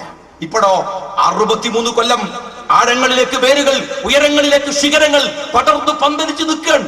ഈ വലിയൊരു മരം മുറിക്കാനാണ് താടി പഠിക്കുന്ന ബ്ലൈഡുമായിട്ട് കുറെ പീക്കിരി കുട്ടികൾ വരുന്നതെങ്കിൽ അവർ ചരിത്രത്തിലെ ഏറ്റവും വലിയ പരിഹാസ്യരാണ്. ഏറ്റവും വലിയ പരിഹാസ്യർ. മുസ്ലിം ലീഗ് പാർട്ടിയെ നിങ്ങൾ മനസ്സിലാക്കി, ഞങ്ങൾ ഭീരുക്കളല്ല. ഞങ്ങളോട് നിങ്ങൾക്ക് ആശയപരമായി സംവദിക്കാൻ നഷ്ടമില്ല. അതാ ഭീഷണിപ്പെടുത്തുന്നത്. തട്ടിക്കാളും ശരിയാക്കിക്കാളും ഒരു കാര്യങ്ങൾ മനസ്സിലാക്കണം. വീട്ടിൽ നിന്ന് പുറത്തിറങ്ങി വരുമ്പോ ഭാര്യനോടും മക്കളോടും തിരിച്ചു വരാമെന്ന് ഉറപ്പ് കൊടുത്തു വരുന്ന ഭീരുക്കളുടെ കൂട്ടത്തിൽ ഉണ്ടാവില്ല ഞങ്ങൾ. അങ്ങനൊന്നും ഭയമില്ല. ഈ ജാതി ഫ്രോഡുകളുടെ സമുദായത്തെയും സമൂഹത്തെയും അപകടപ്പെടുത്തുന്ന തീവ്രവാദികളോട് കോംപ്രമൈസ് ചെയ്തിട്ട് ജീവിക്കുന്നതിനേക്കാൾ നല്ലത് 6 അടി മണ്ണിൽ മരിച്ച അഭിമാനത്തോടെ അന്ത്യവിശ്രമം കൊള്ളുന്നതാണ് എന്ന് ഞങ്ങൾ വിശ്വസിക്കുന്നു. അങ്ങനെയാണ് ധീരന്മാർ ഒരിക്കലേ മരിക്കുന്നതാണ്. എന്തിനാ കോംപ്രമൈസ് ചെയ്യേണ്ട കാര്യം? നിങ്ങൾക്ക് പറയുന്ന ഒന്നിനും നീതിയുടെ പക്ഷമില്ല, നേരിന്റെ പക്ഷമില്ല, സത്യസന്ധതയുടെ പക്ഷമില്ല. അത് തെളിയിക്കാൻ നിങ്ങൾക്ക് കഴിഞ്ഞിട്ടില്ല. സൈക്കിൾ ചവിട്ടിയിട്ട് തെരുവിലൂടെ നടന്നുപോയ എന്റെ നേതാക്കന്മാർ 3ഉം 4ഉം കാറുകൾ വാങ്ങി സൗകര്യം ഒരുക്കി എന്നല്ലാതെ കേസ് കൊടുക്കുക. എനിക്കെതിരെ കേസ് കൊടുത്തു, ഒരുപാട് കേസ് കൊടുത്തു. എന്താ പറഞ്ഞത്? വിദേശത്തു നിന്നും തീവ്രവാദികൾ പണം വാങ്ങുന്നു പറഞ്ഞു അത്രേ. ഞാൻ ഇനിയും പറയുന്നു, ഇന്ത്യയുടെ പണമല്ല, ഇന്ത്യയെ ഒറ്റ കൊടുക്കുന്നവന്റെ പണം നിങ്ങളുടെ കയ്യിലുണ്ട്. അത് വെച്ച് ഭീഷണി. ഇന്നലെ ഒറ്റപ്പാലത്ത് കഴിഞ്ഞ 2 ആഴ്ച മുമ്പ് ഒരു യൂത്ത് ലീഗിന്റെ മണ്ഡലം ഭാരവാഹിയെ ഇവർ ഇരുമ്പ് പടി വെച്ച് അടിച്ച് തല പൊട്ടിച്ചു. എന്നിട്ട് ഈ കുട്ടി ആശുപത്രിയിൽ നിന്ന് ഇറങ്ങി വീട്ടിലേക്ക് പോകുമ്പോ വീണ്ടും ഒരു വണ്ടി കൊണ്ടുവന്ന് ഇവരെ ഇടിക്കുക. മണൽ ലോബി, മണൽ മാഫിയ. ആരാ ചെയ്യുന്നത്? NDF-കാരൻ. എന്റെ നിയോജക മണ്ഡലത്തിൽ ട്രെയിൻ ഇറങ്ങി രാത്രി 2 മണിക്ക് വീട്ടിലേക്ക് പോകുന്ന യൂത്ത് ലീഗിന്റെ ഭാരവാഹിയെ 20 പേര് ചേർന്നിട്ട് അടിച്ചു തള്ളിയിട്ടാണ്. അമ്പിച്ച ധൈര്യമാണ്. ഇവൻ ഇങ്ങനെ പെൻസിൽ പോലെ എടുത്താൽ 20 പേര് അടിക്കൊന്നും വേണ്ട, ഒന്ന് ഊക്കിൽ ഊതിയാൽ മതി. ഈ സാധു ഗുണവും ഓൻ അടിക്കാൻ 20 ആൾ. ആ നട്ടപ്പാതിരക്ക്. എന്നിട്ടോ രാത്രി 2 മണിക്ക് മുഖം മൂടിയും. ധൈര്യത്തിന്റെ ഊക്കൈ 2 മണിക്ക് എന്തിനാണോ മുഖം മൂടിയും രാത്രി? അല്ലെങ്കിൽ തന്നെ ആളെ കാണുമോ? എന്നിട്ട് ഇരുമ്പ് പടി. ഇതിനെന്തിനാണോ കരാട്ടെ കുംഫൊക്കെ പഠിക്കണത്? ഇതിനെന്തിനാ കരാട്ടെ കുംഫും പഠിക്കണത്? ഒരു സ്ഥലത്തല്ല 20 പേര് പോകുന്നതിന് എന്തിനാ ഏർപ്പാട്? ഒരു കാര്യങ്ങൾ മനസ്സിലാക്കണം. ആശയപരമായി ഞങ്ങളോട് ജയിക്കാൻ കഴിഞ്ഞില്ല. ജനാധിപത്യപരമായ പോരാട്ടത്തിൽ ഞങ്ങളെ തോൽപ്പിക്കാൻ നിങ്ങൾക്ക് പറ്റില്ല. ഇനി അക്രമമാണ് ഞങ്ങൾക്കെതിരെ എടുക്കണതെങ്കിൽ പണക്കാട് ഹൈദരലി ശിഹാബ് തങ്ങൾ വാക്കുകൊണ്ട് ചെയ്തോളൂ എന്ന് പറയണ്ട, തലയാട്ടണ്ട. അദ്ദേഹം പുഞ്ചിരി കൊണ്ടൊരു സമ്മതം തന്നാൽ 2 കാലിൽ നടക്കുന്ന ഒരൊറ്റ NDF-കാരൻ കേരളത്തിന്റെ തെരുവിലുണ്ടാവില്ല. ഞങ്ങൾ ജനാധിപത്യത്തിൽ വിശ്വസിക്കുന്നത് കൊണ്ടാണ്, ഞങ്ങൾ ഈ രാജ്യത്തിന്റെ വ്യവസ്ഥയിൽ വിശ്വസിക്കുന്നത് കൊണ്ടാണ്. ഞാൻ ചോദിക്കട്ടെ, നമ്മളൊക്കെ ദീന് പറയണവരല്ലേ? ഒരു വാപ്പയുടെ മുമ്പിൽ വെച്ച് മോനങ്ങട്ട് കുത്തിക്കൊല്ലുകയാണ് ഒരാൾ. വാപ്പന്റെ മുമ്പിൽ വെച്ച് വാപ്പക്കൊന്നും ചെയ്യാൻ പറ്റില്ല. എവിടെ? Saudi Arabia. ഇവിടെ ഒന്നുമല്ല, ഇസ്ലാമിക കോടതിയുള്ള സൗദി അറേബ്യ. എന്നിട്ടോ വാപ്പ കോടതിയിൽ പോയി. കോടതി പക്ഷേ വാപ്പയുടെ മൊഴി എന്തോ വിശ്വാസത്തിലെടുത്തില്ല. പ്രതിയെ വെറുതെ വിട്ടു. തെളിവുകളുടെ അഭാവം. ഇസ്ലാമിക കോടതിയാ വെറുതെ വിടുന്നത്. പക്ഷെ വാപ്പക്കറിയാലോ എന്റെ മോനെ കൊന്നത് ഇവനാണ്. അള്ളാഹുവിനറിയാലോ ഈ സാധുവിന്റെ മകനെ കൊന്നത് ഇവനാണ്. അള്ളാഹ്ക്കറിയാലോ. എന്നിട്ട് ഈ ബാപ്പ എന്ത് ചെയ്യണം? ഒരു ദിവസം ഇയാളെ കൊണ്ട് കുത്തിക്കൊന്നു. ആരെ? കൊന്നവനെ, മോനെ കൊന്നവനെ കൊന്നു. ഞാൻ ചോദിക്കട്ടെ, NDF-കാരാ, ഇസ്ലാമിക ശരീഅത്തിന്റെ വിധി എന്താണ്? സൗദി അറേബ്യയുടെ വിധി എന്താണ്? ഈ വാപ്പാനെ ശിക്ഷിക്കും. അള്ളാഹുവിന്റെ വിധി എന്താണ്? അള്ളാന്റെ വിധി എന്താണ്? കൊന്നോനെ, സ്വന്തം മോനെ കൊന്നോനെ കോടതി, ഇസ്ലാമിക കോടതി പൊരുതപ്പെട്ടപ്പോ അവനെ തിരിച്ചു കൊന്ന വാപ്പ. അപ്പങ്ങൾ ചോദിക്കും, വാപ്പാനെ മോനെ കൊല്ലുമ്പോ നോക്കിക്കണം? അല്ല, പ്രതിരോധാവാം. അത് ഇസ്ലാമിക രാജ്യത്ത് മാത്രമല്ല, വടകര താലൂക്കിൽ ഉണ്ടായിട്ടുണ്ട്. വർഷങ്ങൾക്ക് മുമ്പ് ഒരു ഹർത്താൽ ദിവസം കുറച്ച് ആളുകൾ പോയിട്ട് ഒരു പച്ചക്കറി കട അടപ്പിക്കാൻ ശ്രമിച്ചു. ഒരു അച്ഛനും മോനും മാത്രം അവിടെ അടപ്പിക്കാൻ ശ്രമിച്ചു. അച്ഛൻ കുറച്ച് വാശി പിടിച്ചു. ആ സമയത്ത് ഒരാൾ മോനെങ്ങനെ അടുക്കി പിടിച്ചിട്ട് അവന്റെ കണ്ണിങ്ങനെ തുറിച്ചു വരികയാണല്ലോ. ഈ അച്ഛന് പറഞ്ഞു വിടുന്നൊക്കെ പറഞ്ഞു. ഞാൻ വിടുന്നില്ല. ആ സമയത്ത് മത്തനൊക്കെ വെട്ടാൻ കൊണ്ടുപോയ കത്തി എടുത്തിട്ട് ഈ അച്ഛനൊരു വീശാൻ ഈ പിടിച്ചോന്റെ വയറങ്ങ് കീറി കൊടല് പുറത്തിയാടി. കൂടെ വന്നവരൊക്കെ ധൈര്യമുള്ളതുകൊണ്ട് ഓടി രക്ഷപ്പെട്ടു. ഇയാളെ കിടന്ന് ചോര വാർന്ന് മരിച്ചു. കോടതി എന്താ പറഞ്ഞെന്നറിയോ? ഈ അച്ഛൻ മോൻ ഇവരെ കൊല്ലാൻ വേണ്ടി കത്തിയായിട്ട് അങ്ങോട്ട് പോയതല്ല, തന്റെ മകൻ അപകടപ്പെടുമോ എന്ന ഭയം കൊണ്ട് ഒരു പ്രാണരക്ഷാർത്ഥം എടുത്തു വീശിയതാൽ ഒരു പ്രതിരോധം ആ അച്ഛനെയും മോനെയും വെറുതെ വിട്ടു. ഇന്ത്യയുടെ കോടതി നിങ്ങൾ പ്രതിരോധിച്ചിട്ടുണ്ടോ? ഏതെങ്കിലും LDF കാരൻ എവിടെങ്കിലും മാറാട്, പുന്നാട്, തിരൂരിൽ, താനൂരിൽ ഉണ്ടോ? എവിടെങ്കിലും ഇല്ല. ഞാൻ കണ്ടതാ പുന്നാട് അക്രമം നടത്തിയിട്ട് നേരെ ഇരുട്ടിപ്പുഴയിൽ നീന്തി കയറിയിട്ട് ബാംഗ്ലൂർ പോയിട്ട് അല്ലാഹു അക്ബർ, ഭയങ്കര ധൈര്യം വമ്പിച്ചപ്പോ അവന്റെ വീട്ടിൽ RSSകാരനും സംഘപരിവാറും കയറി ഇറങ്ങി നിരങ്ങായിരുന്നു. ഒരിടത്തും നിങ്ങൾ പ്രതിരോധിച്ചിട്ടില്ല. ഒരിടത്തും. 63 കൊല്ലം ഇന്ത്യൻ യൂണിയൻ മുസ്ലിം ലീഗ് ആൺകുട്ടികളെപ്പോലെ ഇവിടെ ജീവിക്കുന്നത് കീഴടങ്ങിയിട്ടല്ല, പൊരുതണ്ടപ്പം പൊരുതിയിട്ടാണ്, അടിക്കേണ്ടപ്പോ അടിച്ചിട്ടാണ്, കൊടുക്കേണ്ടപ്പോ കൊടുത്തിട്ടാണ്, പൊരുതി തന്നെയാണ്. ലീഗ് ഒരിക്കലും ഭീരുത്വം കാണിച്ചിട്ടില്ല. പക്ഷേ അതിനുവേണ്ടി കത്തി ഇങ്ങനെ മൂർച്ച കോട്ടിട്ട് ആരെ കുത്തണ്ടേ, എപ്പോഴാ കുത്തണ്ടേ, സമയപ്പെടാ ക്ലോക്ക് നോക്കി നിൽക്കല്ല, അത് ഏർപ്പാടല്ല. അടിക്കാൻ വേണ്ടി ഇരുമ്പിങ്ങനെ മൂർപ്പിച്ച് വടിങ്ങനെ മൂർപ്പിച്ചിട്ട് ഇന്ന് വൈകുന്നേരം ഒരു അടിയുണ്ട്, ഇന്ന് വൈകുന്നേരം ബസ്സൊക്കെ ഉണ്ട് പറഞ്ഞാൽ അതിങ്ങനെ നിൽക്കുക കുറെ ആൾക്കാർ ടൗണിൽ ഇന്നവിടെ എന്തോരം അടിക്കാൻ പോകാനുണ്ട്. ആ ഏർപ്പാടുമായിട്ടല്ല ലീഗ് ഉണ്ടായത്. ലീഗ് രാഷ്ട്രീയ പാർട്ടിയെ അടിച്ചു ബന്ധവരോട് അടിച്ചു നിന്നിട്ടുണ്ട്, പിടിക്കാൻ വന്നവരോട് അതിന്റെ ഏറെ കരുത്തോടെ പിടിച്ചു നിന്നിട്ടുണ്ട് ലീഗ് രാഷ്ട്രീയ പാർട്ടി. ലീഗ് പൊരുതി നിന്നതാണ്. മാർക്സിസ്റ്റ് പാർട്ടിക്കാരോടാണ് എനിക്ക് പറയാനുള്ളത്. ഇത്തരം ഞാൻ പറഞ്ഞല്ലോ 4 വോട്ടുകൾക്ക് വേണ്ടി ലീഗിനോട് നിങ്ങൾ മത്സരിക്കും. ലീഗും നിങ്ങളും തമ്മിൽ വ്യത്യാസമുണ്ട്. നിങ്ങൾ ചുവപ്പ്, ഞങ്ങൾ പച്ച. ഞങ്ങളെ കൂടെയുള്ള കോൺഗ്രസും ഞങ്ങൾ തമ്മിൽ വ്യത്യാസമില്ലേ? കോൺഗ്രസിന് 3 വർണ്ണ കൊടിയാണ്, ഞങ്ങളത് വേറെ കൊടിയാണ്. ഇന്ത്യ രാജ്യത്ത് എല്ലാ പാർട്ടികൾക്കും വിഭിന്ന വീക്ഷണമുണ്ട്. എന്നാൽ 2 മുന്നണിയിൽ നിൽക്കുമ്പോഴും ആത്യന്തികമായി നമ്മൾ തമ്മിൽ ഒരു യോജിപ്പുണ്ട്. എന്താ അറിയോ? ഇന്ത്യ, ഈ രാഷ്ട്രമുണ്ടെങ്കിലേ സഖാവേ രാഷ്ട്രീയ പാർട്ടി ഉള്ളൂ. രാഷ്ട്രമുണ്ടെങ്കിലേ രാഷ്ട്രീയ പാർട്ടി ഉള്ളൂ. ഈ രാഷ്ട്രം വേണ്ടേ? ഈ നാടിനെ തകർക്കാൻ വരുന്ന വിദേശത്തെ പണം വാങ്ങിയിട്ട് നമ്മുടെ കുട്ടികളെ പഴപ്പിച്ച് നാട് തകർക്കാൻ വരുന്ന തീവ്രവാദികളെ സഹായിക്കാൻ പാടുണ്ടോ? നമ്മള് മരുമകളുടെ കണ്ണുനീർ നിങ്ങൾക്ക് ആഗ്രഹിക്കാം, പക്ഷേ അത് മകൻ മരിച്ചാലും തരക്കടില്ല എന്ന് നിങ്ങൾ വിചാരിക്കരുത്. അത് ക്രൂരതയാണ്, അത് അപകടകരമാണ്, അത് തെറ്റാണ്. CPM ആളുകളോട് ഞാൻ പറയട്ടെ, അന്യായമായ രീതിയാണ് നിങ്ങൾ സ്വീകരിക്കുന്ന മാർഗം. അതിന്റെ വിലയാണ് മാർക്സിസ്റ്റ് പാർട്ടി ഇന്ന് അനുഭവിച്ചു കൊണ്ടിരിക്കുന്നത്. എന്തൊക്കെ നിങ്ങൾ പറഞ്ഞാലും മാർക്സിസ്റ്റ് പാർട്ടിയുടെ സമ്മേളനം നടക്കില്ലേ? കോട്ടയത്തെ സമ്മേളനം കഴിഞ്ഞപ്പോഴാണ്, കോഴിക്കോട്ടെ സമ്മേളനം പ്രഖ്യാപിച്ചപ്പോഴാണ്. അതാ വ്യത്യാസം. കോട്ടയം സമ്മേളനം കഴിഞ്ഞു പോകുന്ന സമയത്തായിരുന്നു അടി. സമാപന സമ്മേളനത്തിന് ഓർമ്മണ്ടല്ലോ, കുപ്പിയറും പിണറായിന്റെ പ്രസംഗവും അച്യുതാനന്ദന്റെ പ്രസംഗവും മറന്നിട്ടില്ലല്ലോ സഖാക്കളെ? കോട്ടയം സമ്മേളനം കഴിഞ്ഞപ്പോഴടിയെങ്കിൽ ഇവിടെ സമ്മേളനം പ്രഖ്യാപിച്ചപ്പോഴടി. എന്താണ് മാർക്സിസ്റ്റ് പാർട്ടിയുടെ മുഖ്യധാരയിൽ നിന്ന് പോയവർ പറഞ്ഞത്? ഇത്തരം നിലപാടുകൾ CPM-ന്റെ അച്യുതാനന്ദനുമായി ബന്ധപ്പെട്ട നിലപാട് എന്നത് അച്യുതാനന്ദൻ എന്ന കപട രാഷ്ട്രീയക്കാരൻ ഉയർത്തിയ ഒരു വാദം മാത്രമാണ്. ആ പാർട്ടി വിട്ടുപോയവർ അതായിരുന്നു അവരുടെ പ്രശ്നം. മാർക്സിസ്റ്റ് പാർട്ടി നിലപാടുകൾ അടിയറ വെച്ചു. ഇവിടുത്തെ നിലപാടുകൾ ഇവിടുത്തെ രാജ്യത്തോടുള്ള പ്രതിബദ്ധതയെ മറന്നു എന്നതുകൊണ്ടാണ് അഴിമതിയുടെ മറ്റെല്ലാ തരത്തിലും ഈ അടുത്ത് നിങ്ങൾ ആലോചിച്ച് നോക്കൂ. ഈ അടുത്തുണ്ടായ ഇഷ്യൂ പാർട്ടിക്ക് എന്തുതരം ഗുണം? നിയമസഭക്കകത്ത് തന്നെ ഞാൻ പറഞ്ഞു ഒരിക്കലും രാജേഷ് എന്തൊരു കരച്ചിലാണ്, ചെറുപ്പക്കാരനാണ്. ഞാൻ പറഞ്ഞു 4 മാസം കൊണ്ട് ഇങ്ങനെ കരഞ്ഞാൽ 5 കൊല്ലം കഴിയുമ്പോഴത്തേന് കൂട്ടക്കരച്ചിലാവൂലേ നിയമസഭയിൽ? എല്ലാവരും കൂടി കരയിലൊഴുകൂലേ? ഒരു ചെറുപ്പക്കാരൻ കരയും, ഒരു ഉദ്യാർക്കത്തിൽ കരയുന്നത്.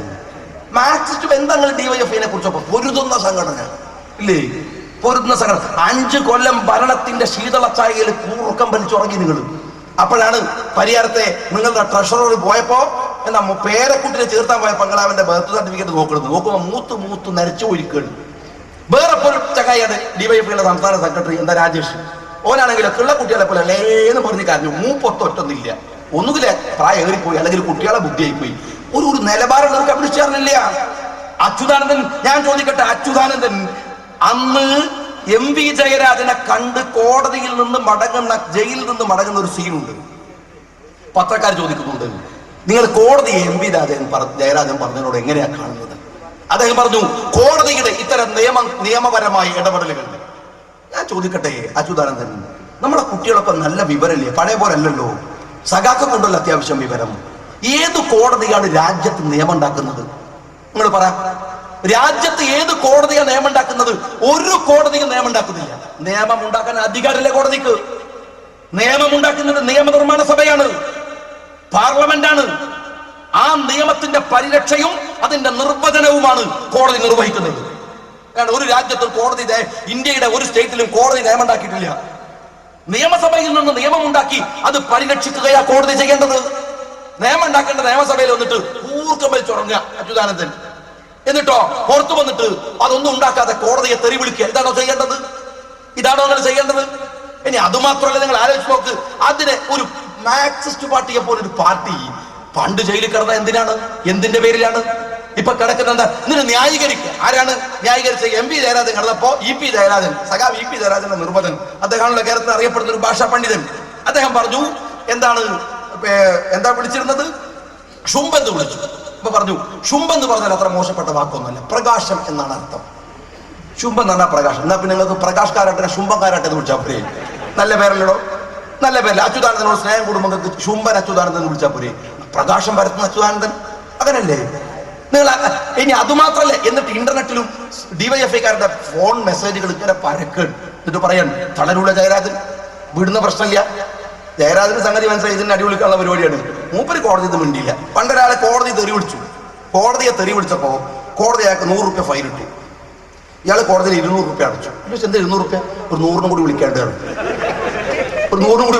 എന്നാ പിന്നെ ഏതായാലും ശുംഭത്ത് പിടിച്ചിട്ട് ഈ ചങ്ങായിനെ ചിട്ടിച്ച് എന്നാ പിന്നെ അപ്പം ഒരു ധൈര്യം കാണിക്കാം. അപ്പല്ല ഉണ്ടാവാതെ നല്ല ഉദിയാർക്കുള്ള കുട്ടിയായിട്ട് വളരെ അടങ്ങി ജയിലിൽ പോയി വന്നു. അവിടുന്നില്ല പുറത്തു വന്ന വിവാദം.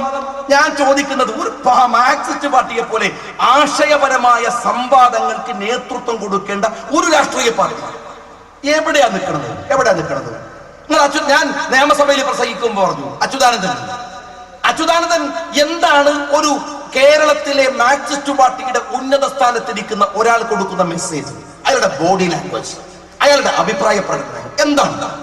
ഏതു തരത്തിലാണ്? ഉമ്മൻചാണ്ടി നിങ്ങൾ നോക്ക്, ഉറക്കമില്ലാതെ കോട്ടയത്ത് അദ്ദേഹത്തിന്റെ ജനസമ്പർക്ക പരിപാടി കഴിയുമ്പോൾ 2 മണി 3 മണി 4 മണി പുലർത്തെ സമയം ജനങ്ങളുടെ മുമ്പിൽ ഒരു വല്ലാത്ത ആവേശത്തോടെ ജനങ്ങളുടെ പ്രശ്നങ്ങൾ കേൾക്കുകയും പരിഹരിക്കുകയും ചെയ്യുന്ന ഒരു രീതി അച്യുതാനന്ദൻ ഞങ്ങൾ പരിശോധിച്ചു നോക്കി. എന്നെങ്കിലും ജനങ്ങളുടെ പരാതി കേൾക്കണ്ട, പരാതി പറയുന്നവനോടൊന്ന് പുറത്തു തട്ടി ആശ്വസിപ്പിക്കുന്ന നല്ലൊരു മുഖമുണ്ടോ അയാൾക്ക്? ഒന്ന് എപ്പോഴും ഒരു വലിഞ്ഞു മുറുകി ടെൻഷൻ അടിച്ച് ഇങ്ങനെ കേസും ഭണ്ടാരം എഴുതി നടക്കുക. ഞാൻ പറഞ്ഞു കോടതി അസംബ്ലിയിൽ വെച്ചിട്ട് ഞാൻ പറഞ്ഞു, ഈ കാവിലൊക്കെ കാണുന്ന ഒരു പാമ്പുണ്ട്, കോമ്പാര പാമ്പ് എന്നാ പറയാം. ഈ പാമ്പിന്റെ പ്രത്യേകത എന്താണെന്ന് വെച്ചാൽ, ഒരുത്തനെ പാമ്പ് കടിച്ച ഉടനെ പാമ്പ് മരത്തിന്റെ മുകളിൽ കയറിയിട്ട് വാല് ചുറ്റിയിട്ട് തല കീഴോട്ടാക്കി ഇങ്ങനെ നിൽക്കും. എന്നിട്ട് ഇങ്ങനെ നോക്കുക മരിച്ചു ആ പാമ്പ് കൊത്തിയോനെ. ആരെങ്കിലും രക്ഷിക്കാൻ വന്നാൽ മരത്തുനിന്ന് പാഞ്ഞിറങ്ങിയിട്ട് ഫണം പടർത്തി രക്ഷിക്കാൻ വന്നവനെ ഓടിച്ചാൽ മരിച്ചു എന്ന് ഉറപ്പ് വരുത്തും. എന്നിട്ട് ബോഡി ശവപ്പറമ്പിലേക്ക് എടുത്തിട്ട് അത് കത്തിച്ചിട്ട് പുക ഇങ്ങനെ മുകളിലേക്ക് ഉയർന്നത് കാണുമ്പോൾ പാമ്പ് അൽഹംദുലില്ലാ റാഹത്തായി എന്നുള്ള ആൾക്ക് ഇറങ്ങലാണ്. അതാ കോമ്പാര പാമ്പ്. ഞാൻ പറഞ്ഞു, ആജാതി ഒരു പാമ്പാ, അത് ആജാതി ഒരു പകള്ള പാമ്പാണ്. ഞാൻ ക്യാൻറ്റീനിൽ വെച്ചിട്ട് കൊടിയെന്നെ കണ്ടപ്പോൾ പറഞ്ഞു, നിങ്ങളെയും കൂടി പുക കണ്ടിട്ട് നടന്നു. നിങ്ങൾ വിചാരിക്കേണ്ടത് വേറെ ആളുകൾ കണ്ണുകളെ കൂടി പുക കണ്ടേ അടങ്ങൂ. ഇങ്ങനെ ഒരു ഒരു മനുഷ്യനുണ്ടോ? ജീവിതത്തിൽ മുഴുവൻ പകയും വൈരാഗ്യവും വിദ്വേഷവും അത് പാർട്ടിയോട് കൈമുതലാക്കി സ്വീകരിക്കുക, പാർട്ടിയുടെ നിലപാടാക്കി സ്വീകരിക്കുക. ഞാൻ ചോദിക്കട്ടെ, മാർക്സിസ്റ്റ് പാർട്ടിയുടെ സുഹൃത്തുക്കളോട്, എന്തിന്റെ പേരിലാണ് നിങ്ങൾക്ക് ഇവിടെ ആശയപരമായി മറ്റൊരു രാഷ്ട്രീയ പാർട്ടിയോട് മത്സരിച്ചു നിൽക്കാൻ കഴിയുക? അഴിമതിയുടെ ഏറ്റവും മൂർത്ത രൂപം ജനങ്ങളുടെ പക്ഷത്ത് നിൽക്കുന്നില്ല. കോഴിക്കോടങ്ങാടിയിൽ ഒരു പാർട്ടിയുടെ സമ്മേളനത്തിന് വേണ്ടി കോഴിക്കോടങ്ങാടിയിൽ മാത്രമല്ല, നിങ്ങളുടെ ഗ്രാമങ്ങൾ പോലും ഒരുങ്ങുന്നത് എങ്ങനെയാണ്? നിങ്ങളുടെ പാർട്ടിയുടെ സഖാക്കൾ ഏത് നിലപാടാണ് സ്വീകരിക്കുന്നത്? അച്യുതാനന്ദന്റെ പക്ഷത്ത് നിൽക്കല്ല, പിണറായിന്റെ പക്ഷത്തുമല്ല, രണ്ടിനും അപ്പുറത്ത് മാർക്സിസത്തെ കാണുന്ന ഒരു വിഭാഗമാണ്. ഇപ്പോ നിങ്ങൾ ആലോചിച്ച് നോക്ക്, CKP പത്തനംതിട്ട. ഞാൻ ഇന്ന് തളിപ്പറമ്പിൽ പ്രസ് ഫോറത്തിന്റെ മീറ്റിംഗിൽ പങ്കെടുക്കാൻ പോയപ്പോ ഇന്നാണ് സത്യം പറഞ്ഞ ഞാൻ CKP കാണുന്നത്, CK പത്മനാഭൻ XMLA കാണുന്നത്. ബഹുമാനപ്പെട്ട സ്പീക്കറായിരുന്നു ആ ചടങ്ങ് ഉദ്ഘാടനം ചെയ്ത്. ഞാൻ ആ പരിപാടിയിൽ ഉണ്ടായിരുന്നു. അവിടെ ചെന്നപ്പോ ആ മനുഷ്യനെ എന്റെ അടുത്ത് ഇങ്ങനെ ഇരുന്നിട്ട് ഷാജിനെ ഞാൻ കണ്ടിട്ടില്ല എന്നൊക്കെ പറഞ്ഞ് ഇങ്ങനെ കൈപിടിച്ചു നിൽക്കുമ്പോ അദ്ദേഹത്തിന്റെ മുഖത്തുള്ള ഒരു വിഷാദം, അദ്ദേഹത്തിന്റെ പരിചയപ്പെടുമ്പോഴുള്ള ഒരു സങ്കടം അതെനിക്കിങ്ങനെ ഫീൽ ചെയ്യുന്നുണ്ട്. സഖാക്കളോട് ഞാൻ ചോദിക്കട്ടെ, എന്താണ് സഖാവേ CK പത്മനാഭൻ ചെയ്ത് തെറ്റ്? തന്റെ വീട്ടിലേക്ക് അതിക്രമിച്ചു കയറി വന്ന ഒരു കൊള്ളക്കാരൻ തന്റെ മോളെ പിടിക്കാൻ ശ്രമിച്ചതല്ല. ക്ഷണിച്ചു കൂട്ടിക്കൊണ്ടുവന്ന ഒരു നേതാവ് തന്റെ മകളെ അപമാനിക്കാൻ ശ്രമിച്ചപ്പോ അദ്ദേഹം ലോക്കൽ പോലീസ് സ്റ്റേഷനിൽ പോയി പരാതി പറഞ്ഞില്ല, ലോക്കൽ കമ്മിറ്റിക്ക് പരാതി കൊടുത്തു. എന്താ നിങ്ങൾ ചെയ്തത്? മകളെ കയറി പിടിച്ച ശശിക്ക് നിങ്ങൾ അന്ന് പിന്തുണ കൊടുത്തു, CKP നിങ്ങൾ പാർട്ടിയിൽ നിന്ന് ഇകഴ്ത്തി. പണ്ടൊരു സിനിമയുണ്ട്, നമുക്കറിയാം, കേരളത്തിൽ ഒരുപാട് ചർച്ച ചെയ്യപ്പെട്ട ഒരു സിനിമയാണ് ഭാസ്കര പട്ടേൽ എന്ന റോളിൽ മമ്മൂട്ടി അഭിനയിച്ച വിധേയൻ എന്ന് പറയുന്ന സിനിമ. ആ സിനിമയിൽ ഭാസ്കര പട്ടേൽ പണ്ടത്തെ മാതിരി പഴയ കാലത്തുള്ള ഒരു ബൂർഷയെ പോലെ എപ്പോഴും ഒരു തോക്കൊക്കെ കയ്യിൽ വെച്ച് നടക്കുന്ന ഒരു ആഢ്യനാണ്, ഒരു പെറ്റി ബൂർഷയാണ്. അയാളുടെ ഒരു കൈക്കാരനാണ് തൊമ്മി എന്ന് പറയുന്ന ഒരു കൈക്കാരൻ. ഭാസ്കര പട്ടേൽ വീട്ടിലേക്ക് പോകുമ്പോ തന്റെ ഭാര്യ കിടക്കുന്ന മുറിയിൽ നിന്ന് തൊമ്മി പുറത്തിറങ്ങണം. ഞാൻ ചോദിക്കട്ടെ, CPM എന്താ മനസ്സിലാക്കിയത്? CPMന്റെ നേതാക്കന്മാർ വീട്ടിലേക്ക് കയറി വരുമ്പോ തൊമ്മിയെ പോലെ സ്വന്തം വീട്ടിൽ നിന്ന് ഇറങ്ങിപ്പോകുന്ന ഉളുപ്പ് കെട്ടവരായി ജീവിക്കുകയാണോ DYFIക്കാരെ നിങ്ങളുടെ പാർട്ടി നൽകുന്ന മെസ്സേജ്? ഇതാണോ മെസ്സേജ്? ഒരു പാർട്ടി പത്മനാഭൻ ചെയ്ത തെറ്റെന്താണ്? പാർട്ടി സ്വീകരിക്കുന്ന നിലപാടെന്താണ്? മറ്റുള്ളവർക്ക് നേരെ ആദർശത്തിന്റെ പേര് പറഞ്ഞ് പൊരുതാൻ ഇറങ്ങുമ്പോ ആശയപരമായി സമ്പത്തിന്റെ നെറികേടുകളുടെ മൂർത്തഭാവമായി കമ്മ്യൂണിസ്റ്റ് പാർട്ടി കേരളക്കരയിൽ തകർന്നുകൊണ്ടിരിക്കുന്നു. നിങ്ങൾക്ക് നിലനിൽക്കാനുള്ള അവകാശമില്ലാത്തവണ്ണം, അതിനകത്ത് അഭിമാനബോധമുള്ളവർക്ക് നിൽക്കാൻ പറ്റാത്തവണ്ണം. അത് പറഞ്ഞല്ലോ, മലപ്പുറത്ത് വന്നിട്ട് മലപ്പുറം ഞങ്ങളെ കണ്ട് ചുമപ്പിക്കുകയാണ്. മലപ്പുറം ഞങ്ങൾ പരിശോധിക്കൂ. മലപ്പുറം ചുമപ്പിക്കാൻ വന്നപ്പോ മലപ്പുറത്തിലെ 16 നിയോജക മണ്ഡലങ്ങളിൽ 14 മണ്ഡലങ്ങളിൽ ഐക്യ ജനാധിപത്യ മുന്നണി ജയിച്ചു. എന്നാ കണ്ണൂരിലോ? നിങ്ങളെ ചുവന്ന കോട്ടയല്ലേ, ചുവന്ന കോട്ടയല്ലേ കണ്ണൂരിൽ 11 സീറ്റ്. ആ 11ൽ 5 സീറ്റിലും ജയിച്ചത് ഐക്യ ജനാധിപത്യ മുന്നണിയാണ് ഈ തെരഞ്ഞെടുപ്പിൽ. അത് നിങ്ങൾ മനസ്സിലാക്കണം. ബലാബലം നിൽക്കുന്ന ഒരു തെരഞ്ഞെടുപ്പിൽ ഏറ്റവും ടൈറ്റേറിയ മത്സരം കേരളത്തിലെ ഈ നിയമസഭയിൽ അംഗബലം നിങ്ങൾക്കറിയാലോ. ഏറ്റവും ടൈറ്റേറിയ മത്സരം. ആ മത്സരത്തിൽ പോലും മാർക്സിസ്റ്റ് പാർട്ടിയുടെ ഉരുക്ക് കോട്ടയിൽ വിള്ളലുണ്ടായി കണ്ണൂരിന്റെ മണ്ണിൽ. എന്താ കാരണം? അവിടുത്തെ ഒരു ജനപ്രതിനിധി എന്നുള്ള നിലയ്ക്ക് എനിക്കറിയാം കണ്ണൂരിലെ ജനങ്ങൾ അനുഭവിക്കുന്ന പ്രയാസം. കൂത്തുപറമ്പിൽ നിരവധി കുട്ടികൾ ഇപ്പോഴും ജയിലിലാണ്. എന്തിനാണെന്നറിയോ? പള്ളിയിൽ ഞാൻ ഈ അടുത്ത് അവിടെ NDFകാരും RSSകാരും എന്റെ മണ്ഡലത്തിൽ ഒരു കുഴപ്പമുണ്ടാക്കി. ഈ 2 ആഴ്ച മുമ്പ് അവർ സ്ഥിരം അതാണല്ലോ അവിടെ പരിപാടി. കുറെ പള്ളികൾ ആക്രമിക്കപ്പെട്ടു. അങ്ങനെ കുറെ സ്ഥലത്ത് പോയി ഞാൻ ഓരോ വീടുകളും കയറി ഇറങ്ങി.